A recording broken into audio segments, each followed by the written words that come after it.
Danfo offers unparalleled, curated and bespoke tours across Africa for travelers seeking genuine cultural experiences, enriched with magnificent sights, sounds and flavors found on the continent. Each trip is reliably curated to ensure visitors are gifted with an immersive and authentic adventure.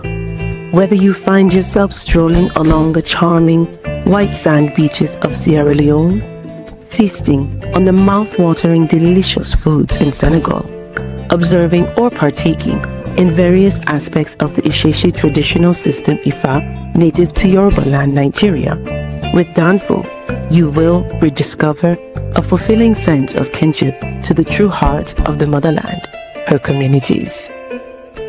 Our core values focus on integrity, quality, safety, and sustainability.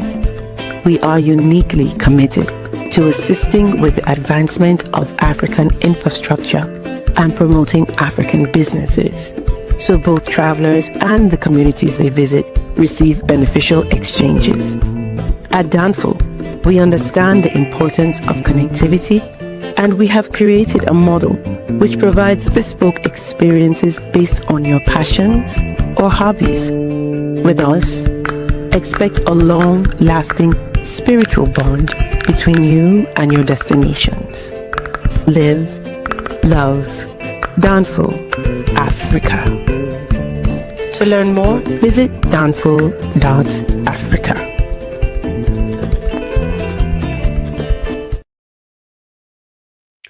Peace, family. We're alive again. Dynasty Mirror Search for Who. Thank you all. Thank you so much for joining. Hit that like button again. Please hit that like button. Also, make sure you share and make sure you subscribe. I am back in Atlanta. Had a great time in Senegal for the St. Louis Jazz Festival. Had a great time. You know, ate the best food in Africa every day. Day. Not every day, but day. It was, overall, it was a good time. So, we'll be going back again in May, next May.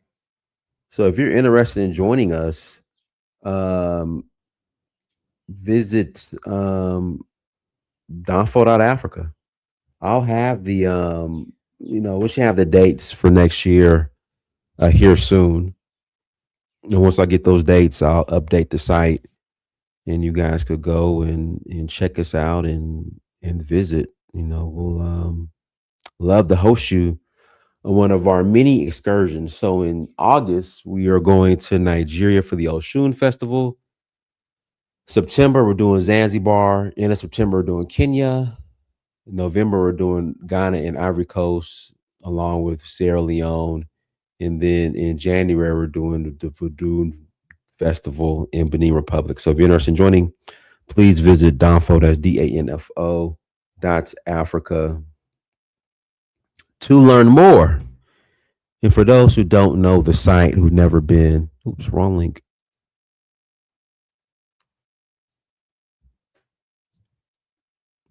And I'll turn the camera on tomorrow. I got in yesterday around 3 p.m. Told myself that I was going to take a nap, laid down, woke up. It was 11:30 p.m. It was 11:30 at night. And it was kind of hard for me to go back to sleep, but I ended up going back to sleep and waking back up probably around 7 a.m. And I've just been, here in the house. I've just been here around the house, doing some work, catching up, sending emails, making phone calls, all that good stuff.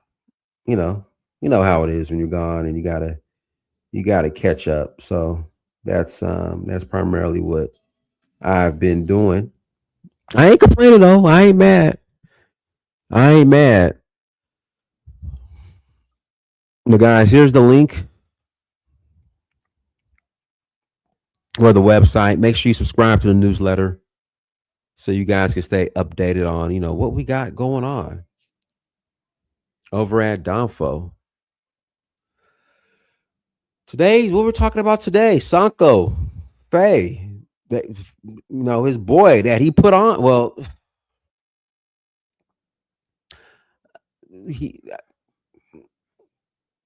Anyway, Faye, the current president of Senegal, pushed Sonko, his ally, out of office.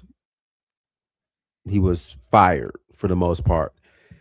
And it was done Friday night while I was at the airport in Senegal heading back to America, making my trek back to America. Flew back on Air France.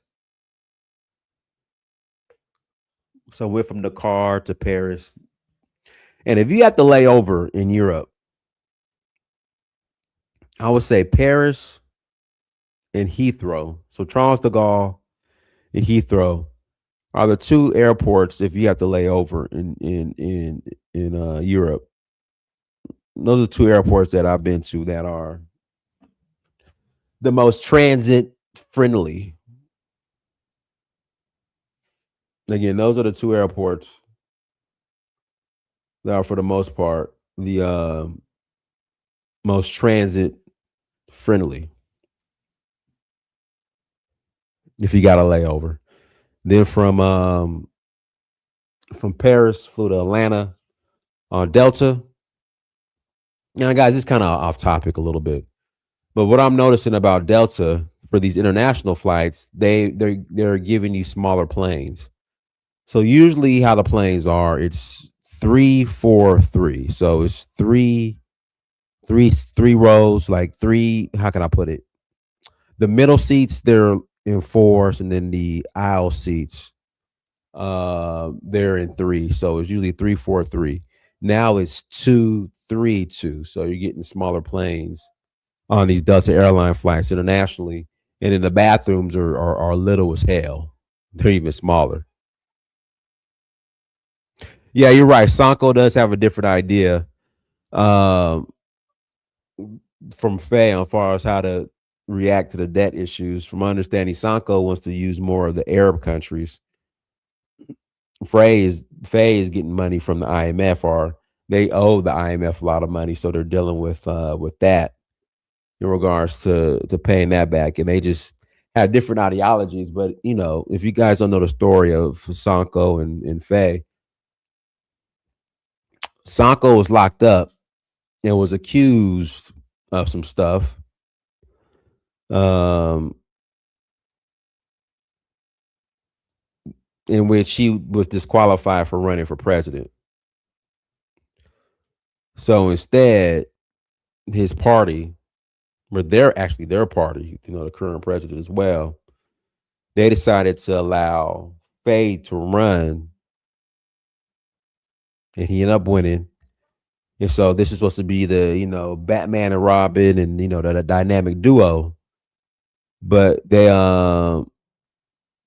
had some ideology differences once Faye got into office, and I guess Faye is more dealing with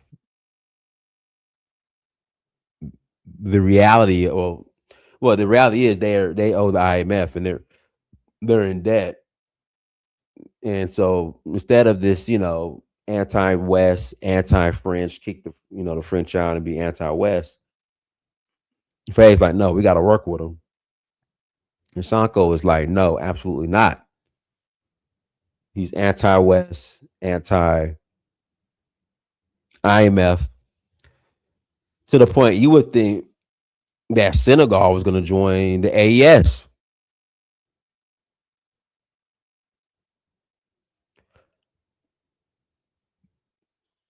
But it just seems like Faye changed positions, and Sonko was like, hell no. So they've been clashing, you know, since he took office. And finally, Faye fired him. But I know a lot of people are surprised. But in Senegal, they from what I've been told, I was just in Senegal, just got back yesterday.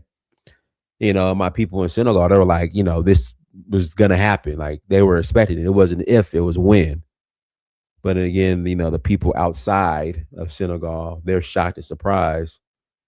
But the people in Senegal are like, yeah, this was bound to happen. And it happened. So where does Senegal go from here?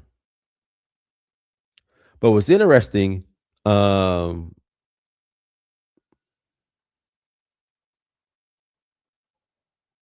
is that Sonko could actually run for president in 2029. So that's 3 years away. So that's going to be interesting how that plays out. So I guess Faye passed some ordinance or allowed something that will allow Sonko to run for office.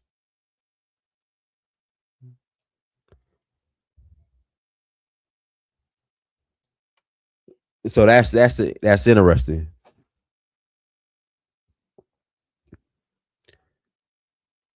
So I guess the idea was that Sonko was going to pretty much be running Senegal via Faye, and that's just not how it's been working out or playing out.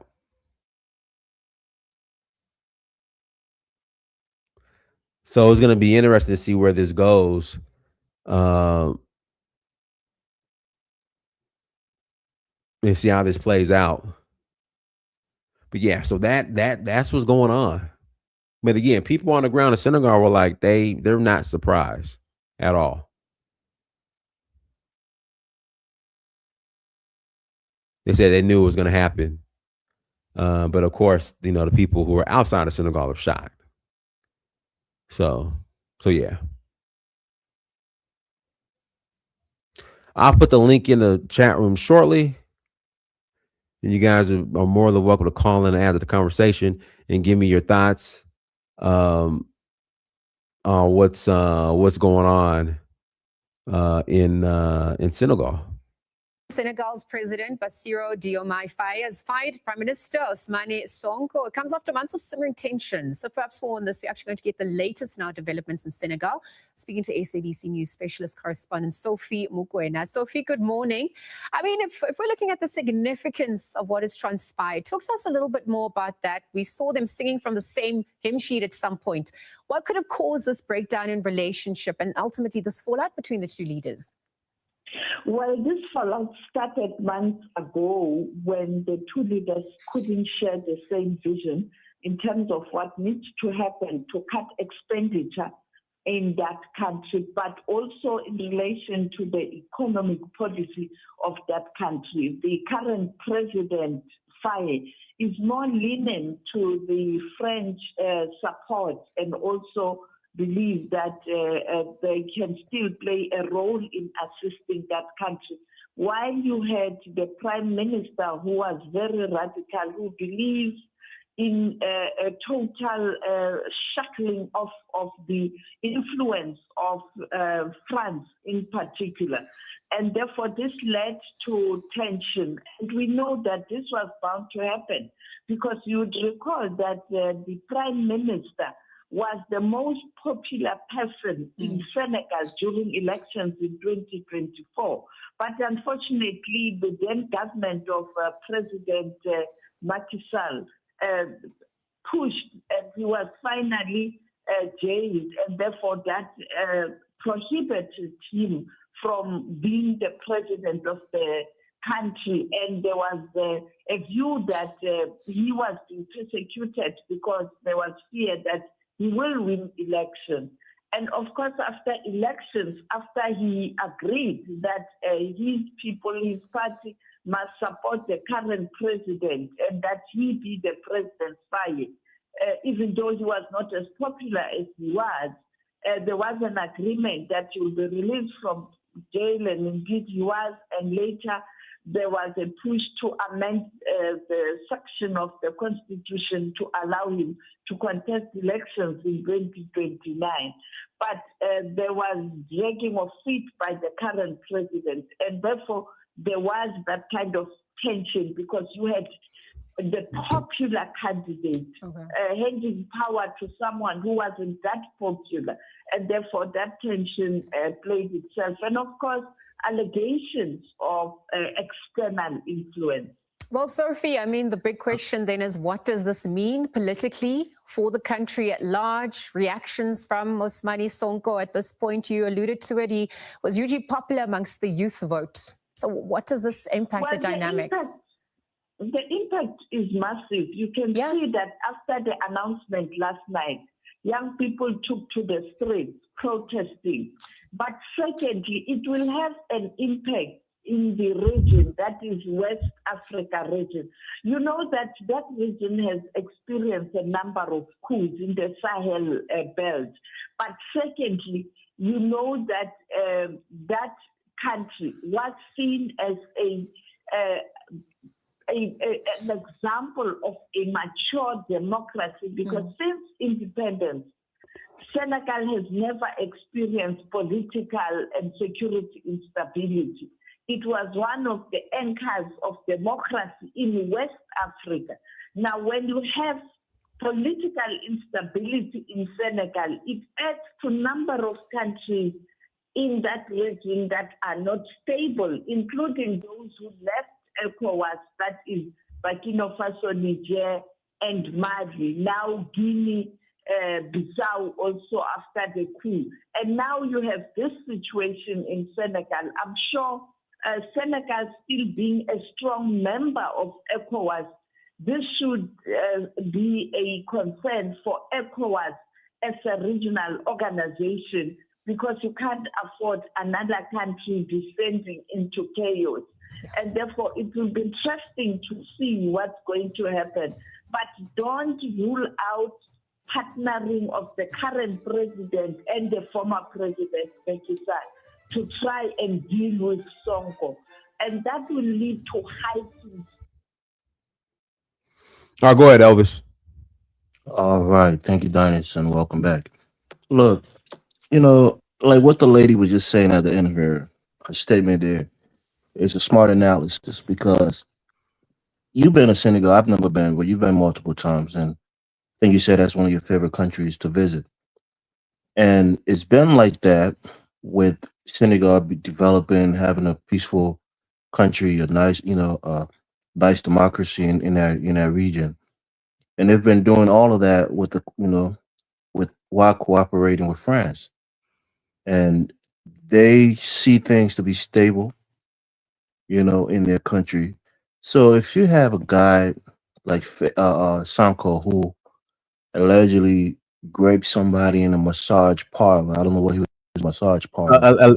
Allegedly. I mean, he Yeah, that's was what I say, yeah, allegedly. allegedly. Yeah. And eventually, when people said that was a false accusation, the lady came out and accused him. But afterwards, the president at the time, Macky Sall, said that there was, he was going to be held in jail because he was, pretty much inciting riots from young people, and he was a threat to the national security of the country. So pretty much, he was disqualified from running. So you have Faye, who, of course, Sonko said Faye is Sonko, Faye equals Sonko or something like to that nature. And a lot of people voted for Faye, and he won, and he became head of state. He's the executive of the country. He's not a puppet. You can't think take him to be a puppet. Yes, your support was instrumental in getting him supported, getting supported and elected. But he's the head of state, so you work at his pleasure because you're the prime minister. You're appointed. You're not elected. So you can't go in and dictate policies to him. He has his own mind. He may be in the same political party as you and maybe have similar political ideologies.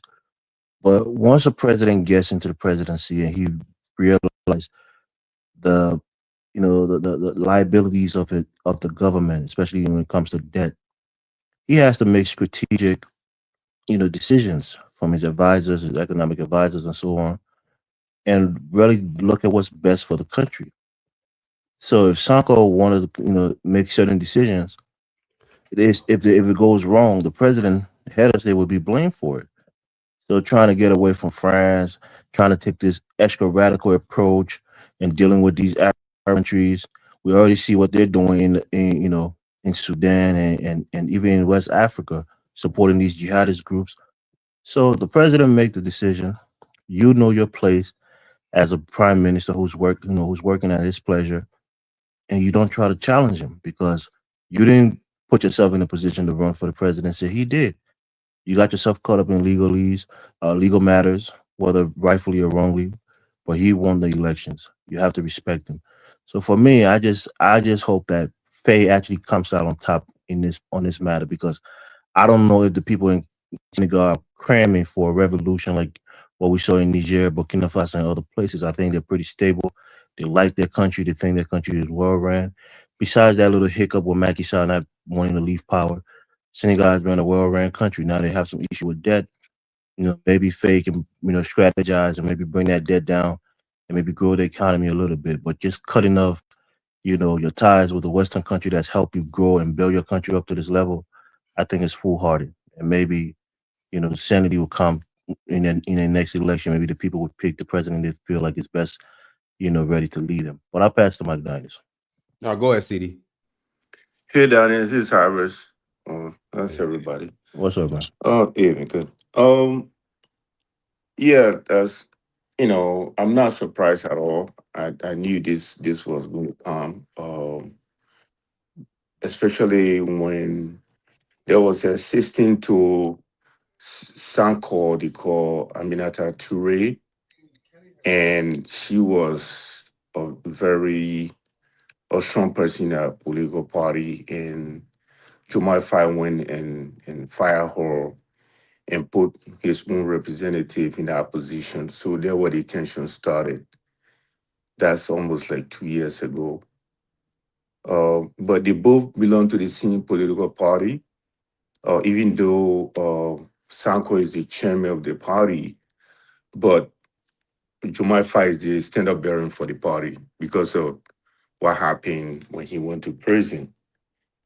A lot of time, Prime Minister is the one that carry on the daily activity of the government. He fund his government, all of that. So Prime Minister is the one that responsible to run the daily affair of the government. All the ministries report to the Prime Minister. But again, no matter what, Diomaye Faye is the president.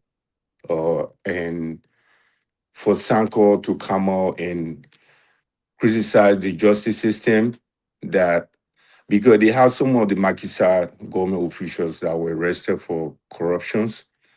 And then the Justice Ministry went and investigated most of these guys and found out that they were not involved in corruption. So he, as a prime minister, came out and criticized the administration for not locking these people up. And this is his own government. This is his own justice ministry that report directly to the prime minister, right? So there was a lot of tension, and this going to bring a serious crisis in Senegal. Even if there's a next election, they both belong to the same political party. Sonko is the chairman. This guy is the Bassirou, who is the president of the country. So I don't know how they're going to face that. This is why they always say that if you want to elect someone in presidency in Africa, don't depend on population. When people begin to come into power because of their popularity and radical popularity, that we don't want it West, and they come into power and they find out the realities. This is what happened, right? Tax collectors in Africa don't have that much experience. All they do is to pass from stores to store, from Lebanese store to another store, collect money. Most of them don't even have computers in their office. These two guys don't have no experience. Senegal is not a country like Guinea or Liberia where we have resources, right? And most of them were depending on fishing, but now the Chinese almost taking care of all the fish in the sea. That's why you see Senegalese fleeing in Senegal. So there's going to be a serious instability in Senegal, right? They have gone through a lot of political trauma before, especially during Wade. When Wade came to power, he wanted his son to be president, right? And then he failed, and Macky Sall came. Macky Sall wanted his vice president to be president. So this going to bring a big division. I don't know if Sonko going to stay around. He's probably going to arrest him and put in jail. That's going to happen. I see that coming very soon because I saw him in the street of yesterday in Dakar, and rising up the populations in his support. But they're going to put some scandal in him and throw him in jail. We see this everywhere in West Africa, whether it was in Liberia between Samuel Doe and Thomas Kiyompa, whether it was between Lassana Conte and the late the former vice president of Conte. Gone Koulibaly. No, not Gonkulu, but that Guinea, Lassana Conte and this guy, You're Fascine talking Touré. about Ouattara. Is it Ouattara and Soto, Guillermo Soro? Or what are you talking about? Yeah, the same thing happened with Ouattara Jemu Soro, because Soro was head of parliament. John Soro was a head of parliament. But when people become a prime minister or head of parliament, they think their dream is to become president, right? So instead of him being patient with Ouattara, he started rushing. Ouattara was trying to chase him out until he fled the country, right? And the other guy that he put there, Adama Bitogo, the same thing again, started on Omani Ouattara. And now he's missing. Nobody know where he is. And with the example of Guinea again, Lassana Conte and Fascine Touré, when Fascine Touré was the vice president in Guinea, he did the same thing. And Lassana Conte killed him. So this is a serious problem, especially both of these guys have no strong financial experience, they have no military experience, and Senegalese took risks and handed the country over to these two inexperienced guys, and the country going to be in serious trouble. Because Senegal don't have that much resources. They depend on taxing individual citizens, right? So they cannot go without Europe. They cannot go without France. Because that's why a lot of French people, when they retire, they live in Senegal. There are certain cities in Senegal, when you go there, see the French people, right? And they don't have that much resources. How they going to run the country? First, what they did was they were using Japanese cars, and they replaced all the Japanese cars with German cars. Very, very expensive. So they started wasting the resources to a certain level, and now the whole thing is have cashed into their neck. There's no way that they can escape it. They're trying to tax ordinary Senegalese, and people not happy at all, right? So the lady that he fired, Aminata Touré, when he fired the assistant of Sonko, they were the whole thing started, right? And I don't see how Senegal going to recover from this. It's going to be a real disaster. Both of them belong to the same party, and they fight among them. The other guy is the chairman of the party, while the other guy is the stand-up bearing the party as president. How they going to face this? So I'll end it for now, but it's a serious crisis. All right, go ahead, say James.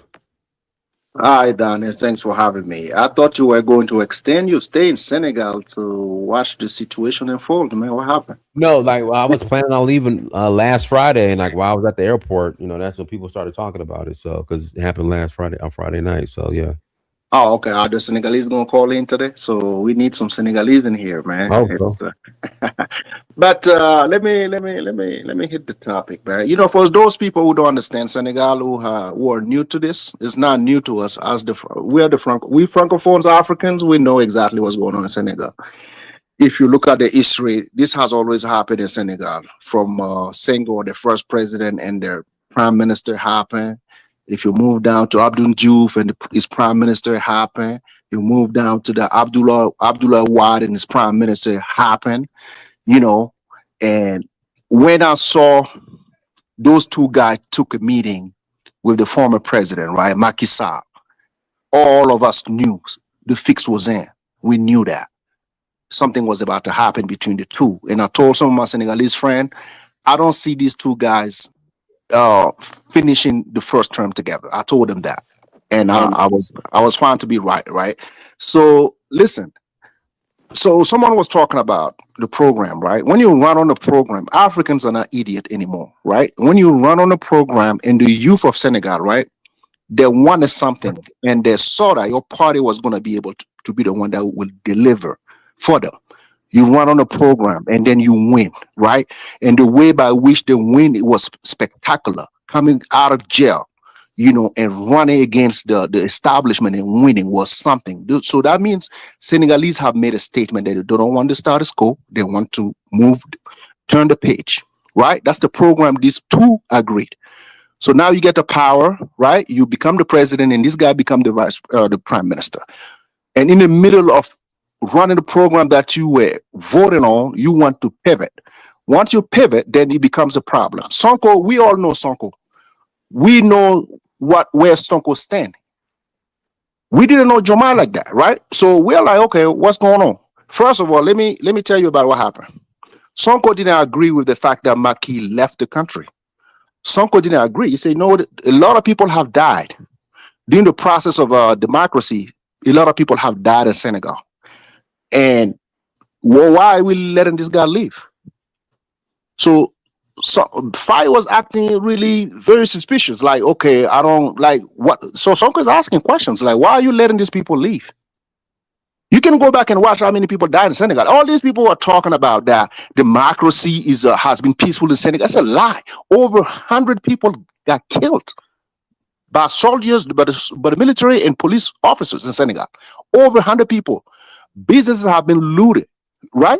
So this is not a peaceful democracy in Senegal. I don't know why people keep referring, even if you go back before that, even when Macky Sall was trying to become president, you can go back and watch. It's always been that way in Senegal. Civil unrest, business being looted, people being killed left and right. It's been happening. But somehow, some way, they still manage to turn over power to the next, which is something that we can respect, right? But it hasn't been peaceful. Let's be honest about it. And second of all, right, when Diomaye Faye is making certain decisions without understanding exactly what is at play. So you don't want to act on a program that got you elected, but you want other people to respect your decision. How's that going to work? So what CD was alluding to, so you don't like the fact that Sonko has his people in government, right? And you want to place your own people. What Diomaye Faye was doing, he was already linking up with these people, this former minister or whatever that was power of the other party that got defeated, right? He was already surrounding himself with these people because he knew he wasn't going to be able to stand Sonko. He knew Sonko. So he was already surrounding himself with people who are now loyalists to Sonko. And he was allowing these people to go after Sonko, disrespecting him publicly. So you can't let that happen. This guy, we can't say he made you, but he somehow paved the way. Before the election in Senegal, who knew Diomaye? I want everybody on this panel to tell me, do you know Diomaye? No one know him besides the Senegalese. We know of him, but we didn't know him. So Sonko was the one that brought the fight to the people. Sonko was the one that was known by everybody. So let's not sit here and pretend that, this guy was capable or he was able to run it. No, Sonko was the face. So he owes that to Sonko. So let's not say, now Sonko is here watching the people that he fought now attacking him using his own guy. So how is that possible? So what I don't understand about Sonko, right? Sonko should have resigned. But I get that, sometimes you just want to be fired, so for you to make a better move or whatever. But for me, based on the things that I was showing, I wanted Sonko to resign peacefully, tell him, you know what, we created this thing together, you became president, we don't see eye to eye, there you have it, I'm leaving. I wanted that to happen. But also, now what's going to happen? Diomaye, right? Diomaye is gonna try to block Sonko in 2029. And all these people don't understand, Diomaye is gonna have to. The oligarch in Senegal don't want Sonko. The establishment doesn't want Sonko. So Diomaye, for him to preserve the integrity and the peace and whatever they got going on in Senegal, he's gonna make sure Sonko doesn't get it. He's not even gonna be eligible as a candidate. Is they gonna make that happen for him? That's the history of Senegal. Those who don't know, that's that. So let me address CD. Okay, I'm gonna pivot for Ivory Coast. CD, when this guy, Soros was the president of parliament in Ivory Coast. Alassane Ouattara wanted to unite a few parties to make the RD whatever they got now, and Soros did not agree to that because he saw a problem too. They were like trying to unify enemies and friends, and he didn't feel it. So he told the president, I'm not happy with that, and you want me to be part of this party, I can't be part of this party. We fought together, and Soros was the head of the rebellion in Ivory Coast. He was the head of the rebellion. They fought the government. They fought Gbagbo. They are the one who made sure Alassane Ouattara become the president of Ivory Coast. So Soros told him, I don't trust these people. And Alassane Ouattara turned around and told him, if you don't want to come to the party, you should step down as the president of the assembly. He agreed. He stepped down. When he created his party, all hell broke loose for him. Alassane Ouattara were trying to put him in jail and try to prosecute him in front of everybody. He took off. He left the country. That's what happened. Thank you. No, it's true. What you're saying is definitely true. He Okay. was the head of the rebellion, right? Yeah. I always say that he even helped Alassane Ouattara to be in power, He did that. right? But he's a very young guy. I He was didn't help. thinking that Soros should have that patience, right? They made a And pact. see, They made a pact. Alassane Ouattara, he made a pact. Alassane Ouattara tell after his term, whatever term he was about to, right. he told Soros, you are next. He told him that they had an understanding. Soros Yeah. said that. Soros said that in a meeting. They said they were witnesses. He called on his witnesses. They said, me and him had an agreement. After him, I will be next. So Well, because Alassane said that because he wanted him to be in total position first before he okay, make any decision. okay. Definitely disappointed. I So mean, he betrayed the guy. That's if you that's broke your that's the fact. promise, it's not on Soros. If you broke your That's promise, he it's not on Soros. Soros, Soro used to work with Babo, Laurent Babo before, right? absolutely, When absolutely. he and Blake Kude, Chad Blake Kude, they all used to work with Babo. But Alassane, what he wanted to solidify his power to bring Solo into his, because Solo helped him with the rebellion. So But again, he lied to Solo, yeah, right? yeah. That when I'm leaving, you're gonna be in power. But Mhm, this is what that always happen in Africa. The fact is he just wanted for Solo to give him that more power. That's why he killed Ibe. You remember Ibe when he killed yeah. Ibe, the head of the rebellion? Mhm, Ike Ibe was reporting to Soro John, mhm, and Soro John tried to talk to Ibe. Ibe said, "No, I'm not going to let this guy. When this guy comes, he's going to betray us." mhm, What Soro John did, he went and killed Ibe in Abobo, right? mhm, mhm. That was Soro's biggest political mistake, Yeah. right? And now he's in exile right now. And Alassane, this is what he wanted. He wanted his brother to be president. So the person that is in power as a president, he always have the power, no matter what. And I'm seeing this Sonko to be in trouble right now. Mhm. They may try to eliminate him. I can see that happening, or they will throw him in jail. It might You happen, know? man. That's Yeah. Senegal, man. It's they're heavily. I mean, they don't. As you can see, they don't like people like Sonko. They don't. Right? No, they They can don't like him. tolerate. They can tolerate that. The people, the status quo don't like him. So for me, right? Hey, Okay. 30 So seconds. I got to pass the mic. 30 okay, seconds. for me, Sonko, what Sonko has to do, for me, in my opinion, he has to exile himself from Senegal for a minute, right? If really I were him, I would exile. I would go somewhere else, and build from outside and come back. Let Diomaye run for the next 2 years. Don't bother him. People are talking about he should be the president of parliament. I'm like, that right there is going to create friction because it's going to block everything Diomaye is going to bring to parliament. I guarantee you. For me, he should But they leave. both being the same party. I don't know how they're going to handle this. This But the situation will guy be is running on a different program. Diomaye is running on a different program. Even they're on the same party, they're running on a different program. Let's pass the mic, guys. Yeah, I got to pass the mic. Yeah, go ahead, Tarka. Hey, what's up, everybody? It's Sunday evening. Just finished eating. For me personally, I'm so glad this happened. Right? I am so glad because from the current president kiss Macron last year sometime and hug and kisses, I knew that this shit is not going to work. This combination is not going to work. So with this happening right now, we're going to see where the people, not these two, where the people want to take the country. That's the most important. So we're going to see over the next year where the people is leading to. Look, there's a new multi-pro world order is being created by Iran, Russia, and China. Right? We're not taking no slaves. Whoever want to hang on to Massa, let them hang on to Massa. CD, I need you to make up your damn mind. I understand where Elvis is coming from because Elvis always stick to the same position. From I've been listening to him, he stick to the same position. All right. Last week you said that France ain't didn't do nothing for Africa, and Macron ain't shit. How come you're changing your mind now? Oh no, I didn't change my mind.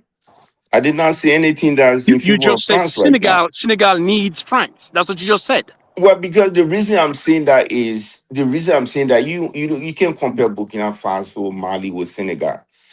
These are countries that have a lot of mineral resources. Senegal does not have resources They compared to have the oil. other They have West oil. They African have countries. tourism. Well, I mean, the tourism is not like And that. they have They need to oil. make a lot of money in fishing, and fishing is not making that much money because the Chinese are, in And what about the Brazil oil? collecting all the fish, right? So Senegal, in comparison to Burkina Faso, What Burkina can about the stand. oil? You didn't say on the oil. Nah, What about oil? some of this oil that you talk about it take more resources to get to this oil than the reality. These are offshore drilling. It's very, very costly. It's very expensive to get this oil out. So it's not like when you say the Senegal has an oil, it's just like in a jungle somewhere. No, they go in the middle of the sea. They have the I know technology and take all I know this. offshore drilling. I Right. know So it's offshore very drilling. expensive to get to the Yeah. Africa get oil, but the Italians are drilling Africa oil. How much Africa is getting out of that? Not that much. But when you go to Burkina Faso, they have a lot of resources. Burkina can stand on his own, right? That's why France is so frustrated with these three countries, right? So, and I said, well, we need our alternative in a sense that can stand up to the Well, West. France is not the alternative because France take money from Senegal. No, when They I make say money from Senegal. alternative, we all of them cannot succumb ourselves to France. France is being exploiting Africa all along. Right. So So that's what I'm what's saying. the big deal? Yeah, that's what I'm saying. If Senegal was serious, because these guys, they first of all, they ran on this ideology that they're going to break out from France, right? What Sonko is doing, yeah, he's 100% right. But the reality is they have no experience, right? They have no idea where to get other resources from somewhere else. They just continue to collect debt from IMF. They have France don't have no resources to give Senegal. And France I have no know that very resources at all. well. I know that very well, but the only benefit they get out of France is France come there and spend money. A lot of French would Well, we don't retire to need live in Senegal. no. Well, guess what? We don't need France to come in and spend any more money, bro, because they take money from Senegal. Okay, they take money from all the African countries Yeah, well, that they colonize. So we don't that's need the that. We currency don't that they need France. introduced. Period. We don't need France. Period. And like I said, right, I'm glad this happened because it's going to determine where the people, and like you said, it's going to be chaos in France. I mean, in Senegal, and I hope it is. Okay, because the people have to decide where they want. Do they want to stick with Massa, or they want to move on? Right? There's no two way about it. Whoever want to stick with Massa, they can go ahead and stick with Massa. Their world is going down. Okay, their world is wrapping up. All of them is wrapping up, including right here in the U.S. Okay, so fuck France. Right? Fuck everybody that still believe in this fucking colonizer and enslaver. Right? I can't believe people in 2026 still want to hang on to this fucking piece of shit. Hey, talk. Country. We talking. We gotta calm down on the F-bombs, please. Yeah, but Dan, this is serious shit here, but a lot of people dying. People are dying, bro. I think we get a point across without dropping so many F-bombs. All right. So what I'm saying is leave France out of it. And it's France is done. They're done. You see what I'm saying? Stop trying to grab onto him and pull him along. He's done. They're dying in France right now. They don't have shit over there going on. All they First have of is all, reserve. this guy wife, one of his wives is in France going to school. What? So he's one of his wives is in France going to school. No, who Diomaye cares? Faye. So Who cares though? I knew very well these guys were going to break off anyway because Ousmane And I'm Sonko don't glad want to they be did. about France. So So glad they did. Okay? Because like I said, now we're gonna see where the people stand. It's up to the people. Right? And like St. James said, he just a come along. Right? And from this too, he didn't even hesitate to be in France behind. He did not even hesitate a little bit. Right? But To make peace with his you're, people. you know when you're not in government, right? You don't know how integrated your country's economics, is I, France. So if you probably went in there and saw that France has hands in the essential parts of their country, and you can't just detach yourself from them so easily. Maybe that's the thing that's hindering him from cutting ties with France. Don't you think? bro, I see your point. But when a country do so much evil to you for so many years, for decades on top of decades on top of decades, and they refuse to change at all. They refuse to change. You don't want nothing to do with those people. You can just cut the ties. You see, if Mandela did cut ties with these bitches, right? And did what he was supposed to do from the beginning, South Africa wouldn't be going through what they're going through today. Okay? But you want to hang on, make peace, and so forth and so on. Right? But you see what's happening in South Africa today. Right? Cut ties with these people that mean no good to you. As simple as start over fresh. Even if you suffer, starting over. Okay? Cut ties with them. Like I said, there's a new world order coming on. Pick a side. yeah, Whoever is not, the thing is, these guys don't have experience. What brought the Chinese Senegal? He was the one that introduced Senegal to the Chinese, and then they have other options. But for them, they don't know which direction to go. well, they better Right? find the direction, CD. They better find it. Okay? Find the direction. Stop depending on these fucking people. Sorry, Diners. Stop depending on these people. Okay? Fine. Work hard. Suffer through it. Fine. Do what the Burkina Faso, they in the streets and they're building their own roads. People volunteering, bringing sand, You some bring compare brick. these two You see what I'm countries, saying? even though Uh, let me tell you, they have a common cultural similarity. But Burkina Faso is completely different from Senegalese, Well, they have have to more of change. They have to Western change. ideology They than have to the change. Burkina You Faso. change. You have to change, CD. You have to change.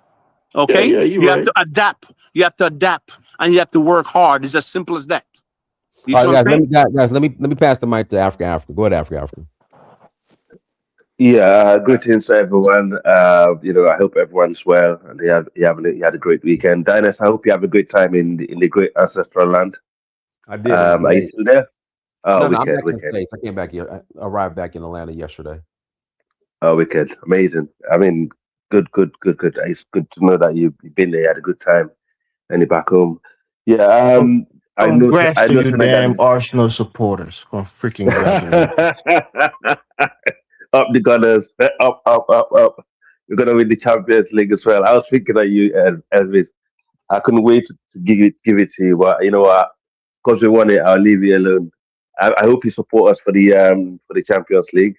Hell no. That would be nice. No surprise, eh? Yeah. So to be honest with you, as I said in the past, you know, um, with this Mansa and Farmer rulership system again, I'm going to bore with you guys. It's there's nothing. Listen, the coastal West Africa is totally different to the inner lands.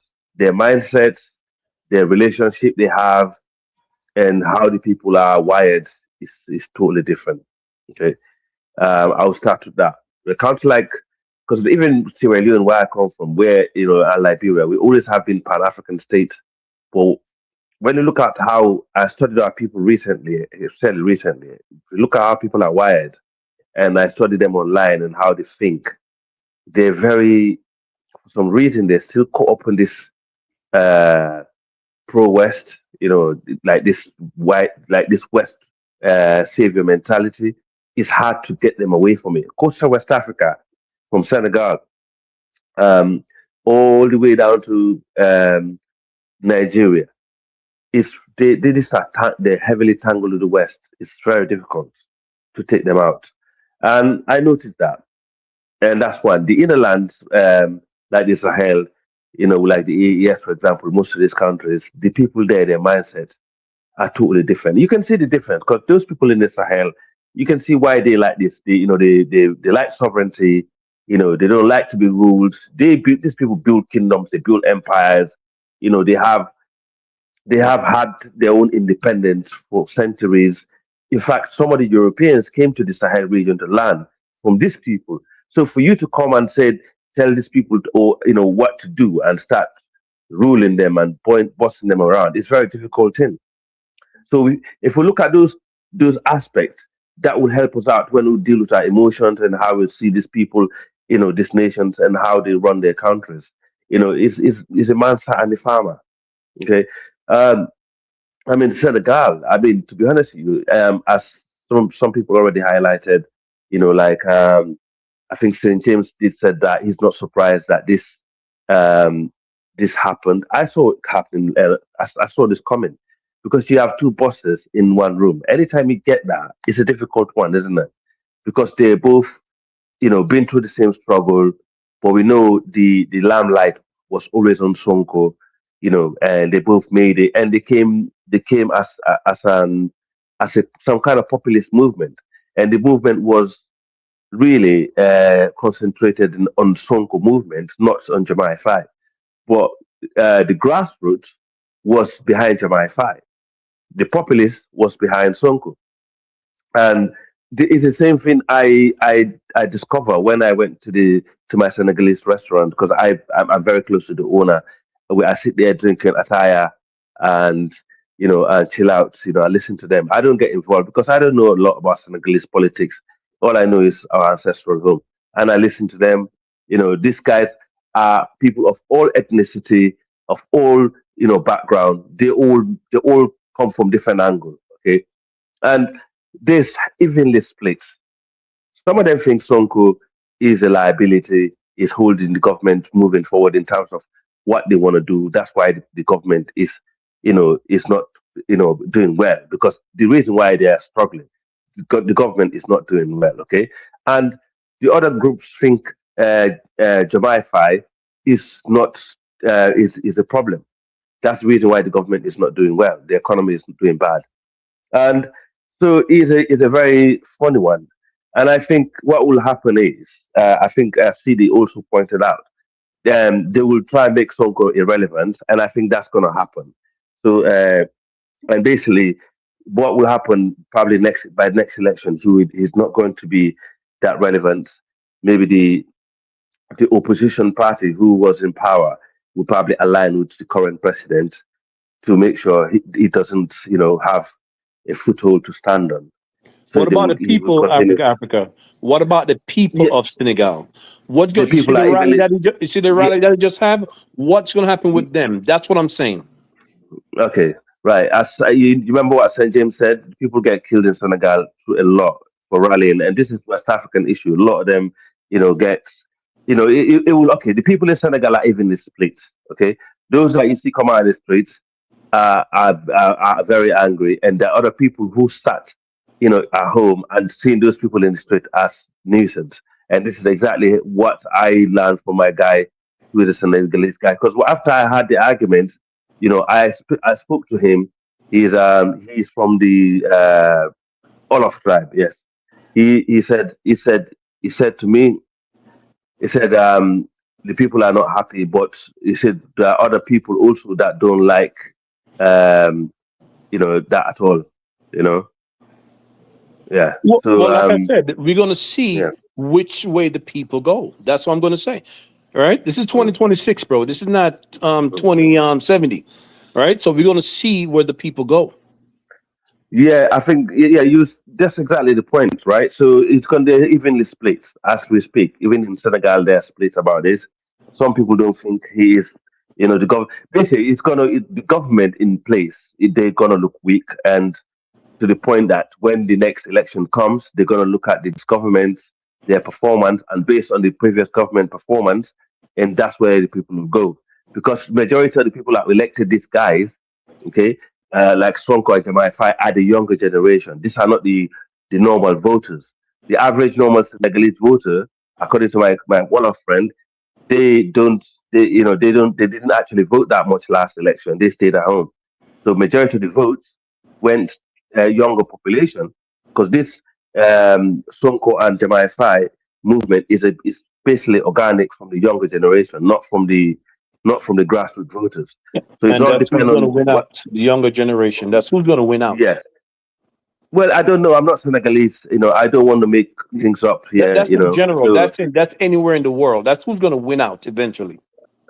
That's I would say that. that's the movement And now, bro. That's the movement you now. you like you like to think so. That's Nah, wishful that's the thinking. movement But now. That's the movement now. one It's second, not like before. okay, With in the social UK, with But looking at social may media and the internet, may I that's may where the I may I, world is one going. second, Taraka, may I? If you look at the UK and Europe and America, majority of the voters who elects president over here when it comes to democracy, they're not the youngest people. Like in the UK, most of the voters here I'm who talking about in the elect South people are country, bro. I'm talking about in the South country.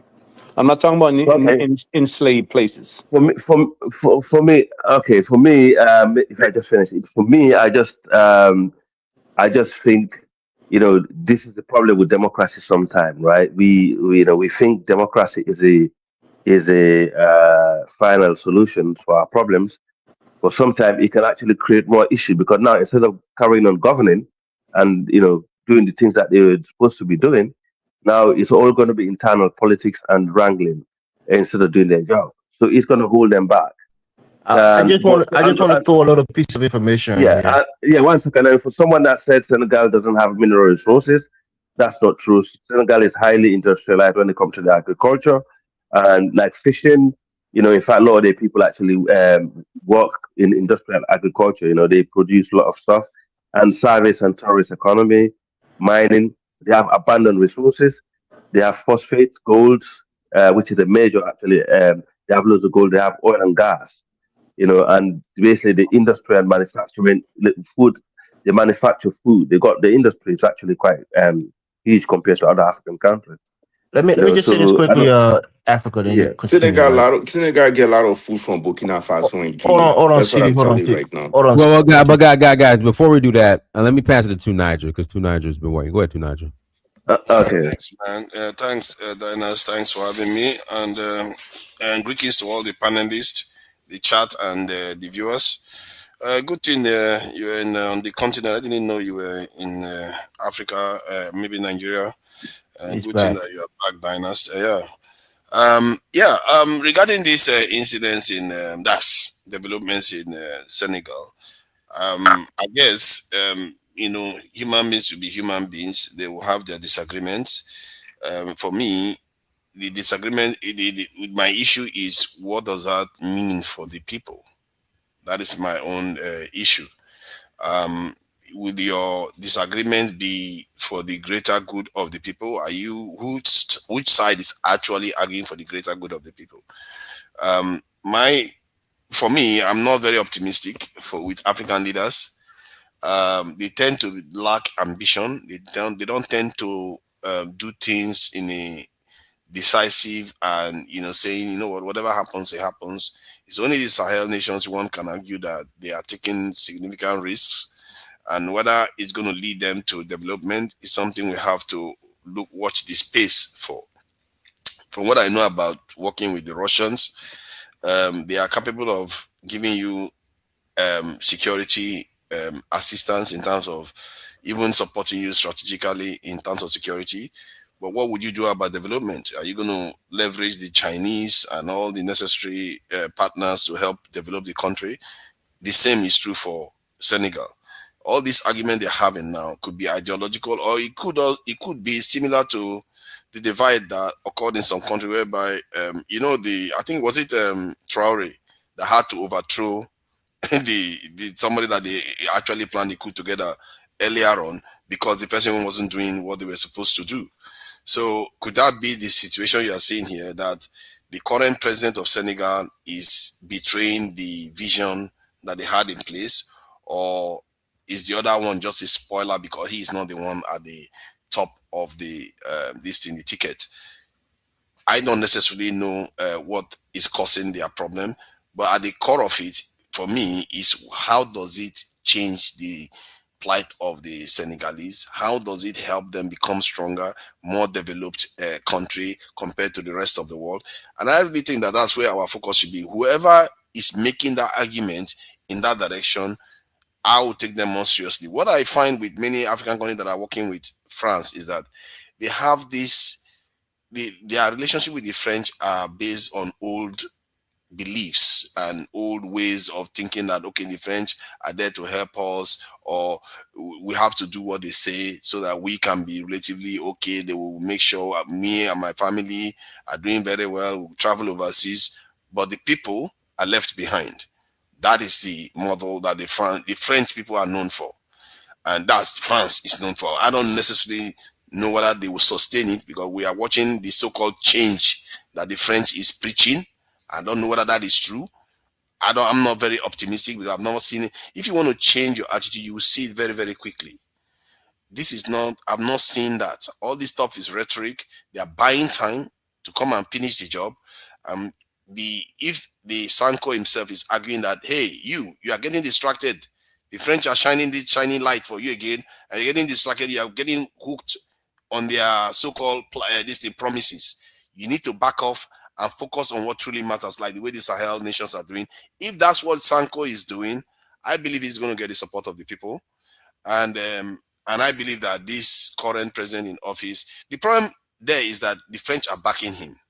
If the French are backing the person in office against Sonko, then you could see some serious problems occur. Maybe that's why they even allowed him to ascend into office. That's the current president. Maybe that's why they allowed it. Remember, there was a bit of a problem in Senegal. But later on, I think what's his name? The previous president backed off. Macky Sall. Yeah, Macky Sall backed off and allowed this guy to become president. Before they didn't want to. So maybe the reason why they did was because maybe he had a deal with them. Because these people, they have ways of overthrowing your regime from within.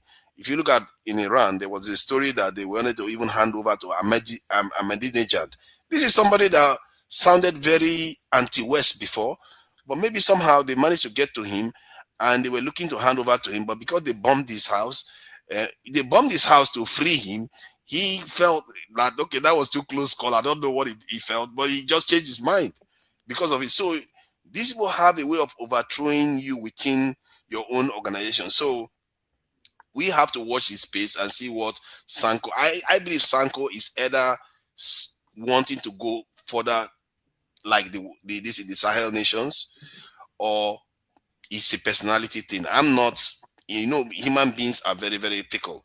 When they see that the person that was their student now is the master and telling them what to do, they could have that disagreement. It's possible that is the case, but I think this is more like ideological difference. And if it's ideological, I think Sonko should win the argument. But in reality, will Sonko win the argument? I'm not so sure. The French are willing to do anything to ensure this their puppet remains in office. If the current president is a puppet. To Nigel, let me say this, right? So there are some, I guess, rumors that's been going around, and somebody in the chat is even putting it in the chat, that Sonko has this alternative lifestyle. And whether it's just propaganda or there's some fire to that smoke, he's allegedly, part of the Rainbow Coalition. And he has certain sexual vices about him because a Muslim man, a high political person. If that was the case, Macron would have loved him because he's the same. Yeah, that's fine, dude. I just want to bring it out here, right? And we can maybe discuss it. But then he was caught in a massage parlor. How many of you guys on this platform right now goes to a massage parlor? He went to a massage parlor in Senegal. And A ladies massage parlor? That ladies massage you? Yeah, it was a ladies massage parlor, right? Shit. No, I do that. Are you That's not a serious? big deal. I've got that. What's wrong with I've done that? it. Okay, I don't go there, but What's wrong with what that? I'm trying to say, hold on, let me finish it. Let me finish it. The point here is, it seemed like he's, when it comes to his quote unquote sex life, he's a bit loosey goosey with it, especially for a politician. So he got caught up in that initially with the accusation of rape and was held, and then of course it was found not to be credible, but they still kept in there for inciting riots amongst the youth. But the rumor that's going here with one of our brothers in the chat, Sudu Bari, I think he's from Senegal. He comes on the platform once in a while. He's saying that's a rumor that's going around. And I went online just to do a quick search. I had at the group in the Senegalese restaurant also. Yeah, and I went and did a quick research, and the guy, I think his name is Indika Sek. He was arrested like 6 days ago, and apparently, allegedly, he admitted to being in that lifestyle. And you name. But Elvis, you like people like that, though. I have an answer. I'm not being funny. I have an answer. Hold on, let me just wrap up. Then you can discuss it. My point here is, in a religious country, in a Muslim country like Senegal, for somebody as high profile as he is, and I would have dismissed it if he wasn't caught in a compromising quote unquote sexual position, like going to a massage parlor, because we all have vices, right? Some men, they're gamblers, they're degenerate, prostitute, whoremongers. Different people have different vices. So people always try to find your vice and try to catch you with it. If you have 5 different girlfriends and you're a married person claiming to be a family man, they're going to use that against you. If you have alternative lifestyle, they're going to use it against you. So I'm not sure if this is true, but just based on the evidence and what we're hearing from Senegalese and then going online and researching it, there seems to be some truth to it, and that might hurt him politically. Are you trying to say he's a Taraka? That's the accusation. I have a direct rebuttal to everybody on the panel, right, including Danes, who just returned from Senegal. How many ladies in Senegal have accused Sonko of that? How many of them? How many of them have? Okay, now you see. You're right. That was one case. You're right. One case where he was accused, right, isn't it? Right. One case that the former president tried to use against Sonko. So if there was 2 cases, 3 cases, then we have a situation. One, don't think so. And who in Senegal who's pushing for stricter laws regarding the other side? Who but Sonko who's doing that? He's even going after his own government. Not like less than a week ago, he was on live TV pushing his own government to put stricter rules for the other side. So the guy in the chat, right? I'm reading what he's saying. Some of these people get trouble problems. He's a Barry. No. That's why I don't. You see, that's why I say I'm going to address it. The guy in the chat right now is a Fulani. Right. I'm address it. And leave it be. Some people have Sonko is a Fulani too, right? Sonko is not. It was Sonko that blocked Makisa vice president. Makisa vice president of Fulani. He was supposed to be the next president for Makisa party, right? Some people have this whole travel thing when they see their travel. Africa said you heard it in the barbershop in the UK, all the way in the UK. You heard him talking about it also. That's a made up story. It's a made up story. If you haven't been found guilty of something, then you are not that person, right? Also, so we're not going to see it like that's why I asked if he was accused of by more than one. So if we don't have more than one, then there is problem, right? So Sonko himself said he didn't do it, right? They took him to court and they raised a kangaroo court against him. We all followed the trial, bro. They were just trying to prevent the guy from running for president. That's all. So no vices over here, no vices. People were talking about vices. Right. if there was a problem like Epstein and all that, you would have seen a lot of people coming out of the woodworks accusing him of that. If they haven't, then let's leave the problem be. Let's move on, bro. Let's do it. This is the tribal problem that in Africa, right? The guy who is speaking, the guy who want to mention his name, you know, I debate, you know, all tribes. You know, that's why I don't take tribal side. If I were to take side, I would take side with Ousmane Sonko because the person that Diomaye Faye fire, I mean, Atatürk, she's from my tribe. But people always try to identify themselves with their tribe. The guy who's supposed to be Macky Sall vice president, he's a Fulani. And the guy who just mentioned is Barry is Fulani. So they always try to badger people based on But I'm saying that rumor permeated all the way to the UK. Our brother Africa heard it over there. Yeah, see, in all fairness, okay, I've been, there was something happening. You know, when someone have a child and they have this get together, you know, thing over the weekends, I was in there, and in all fairness, you know, the people that are supporting Sonko in there, they were evenly split. There are Fulani who are actually pro Sonko, there are Fulani who are against Sonko, there's all of who are pro Faye and Sere, and there's other ones who are against Faye. So I don't think, you know, actually trying to label it as because it's Fulani defending, that does not reflect. I'm not saying all Fulani. I speak I understand right? that. I speak against Diomaye. I speak against Alassane Ouattara. Me and you both level in that level. Yeah, but stop going around the thing, though. Elvis, did he?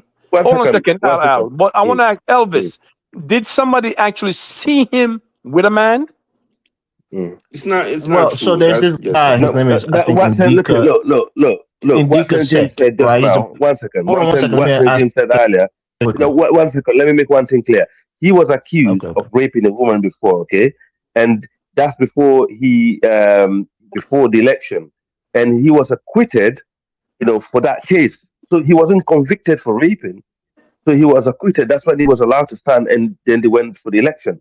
So that could be fabricated lies against him to make him look like he's gay or he's a sexual predator.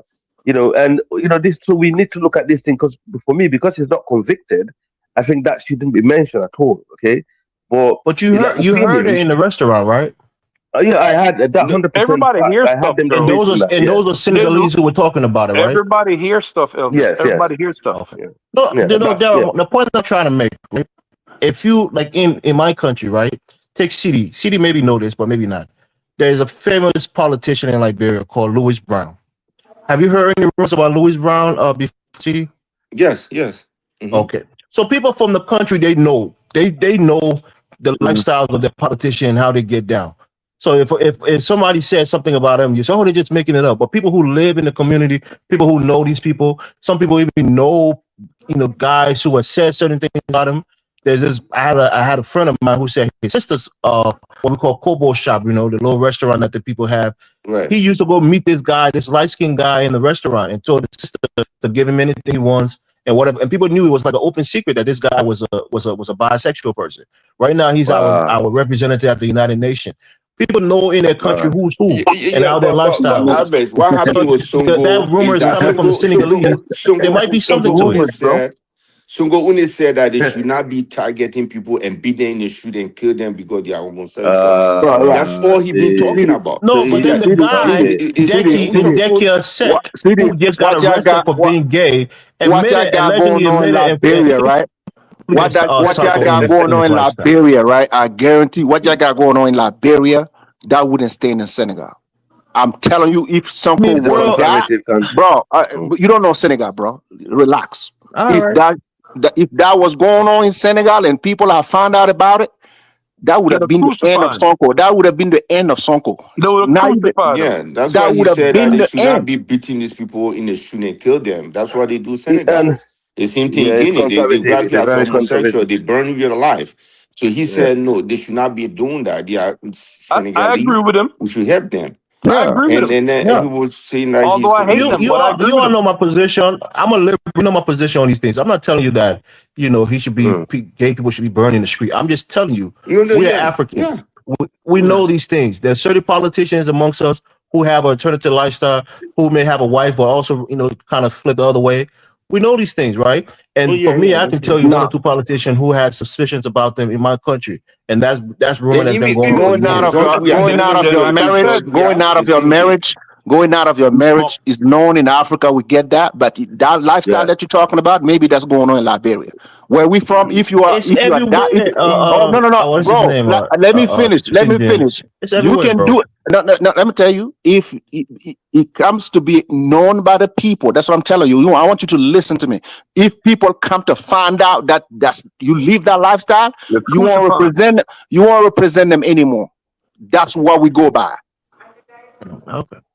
Yeah. I'm just telling you. CD Simple knows. as that. You No, know. but I mean, what Average said is true. Even sometimes they used to accuse George Open we have for the same thing, or certain politicians, there's a red flag on them. But as the same thing what St. James is saying, because I'm familiar with all these two country culture. In the Sahel, do There are you think certain things that you people do will in tolerate Liberia, that in the you will Sahel? never. Nah, you You, can't do that. Nah, in they Niger, will which is eliminate you. 99% Muslim, you think that can be You be dead. tolerated? You be dead. Nah. You be dead. You be dead. They'll Are you hang you kidding out. me? They'll hang you.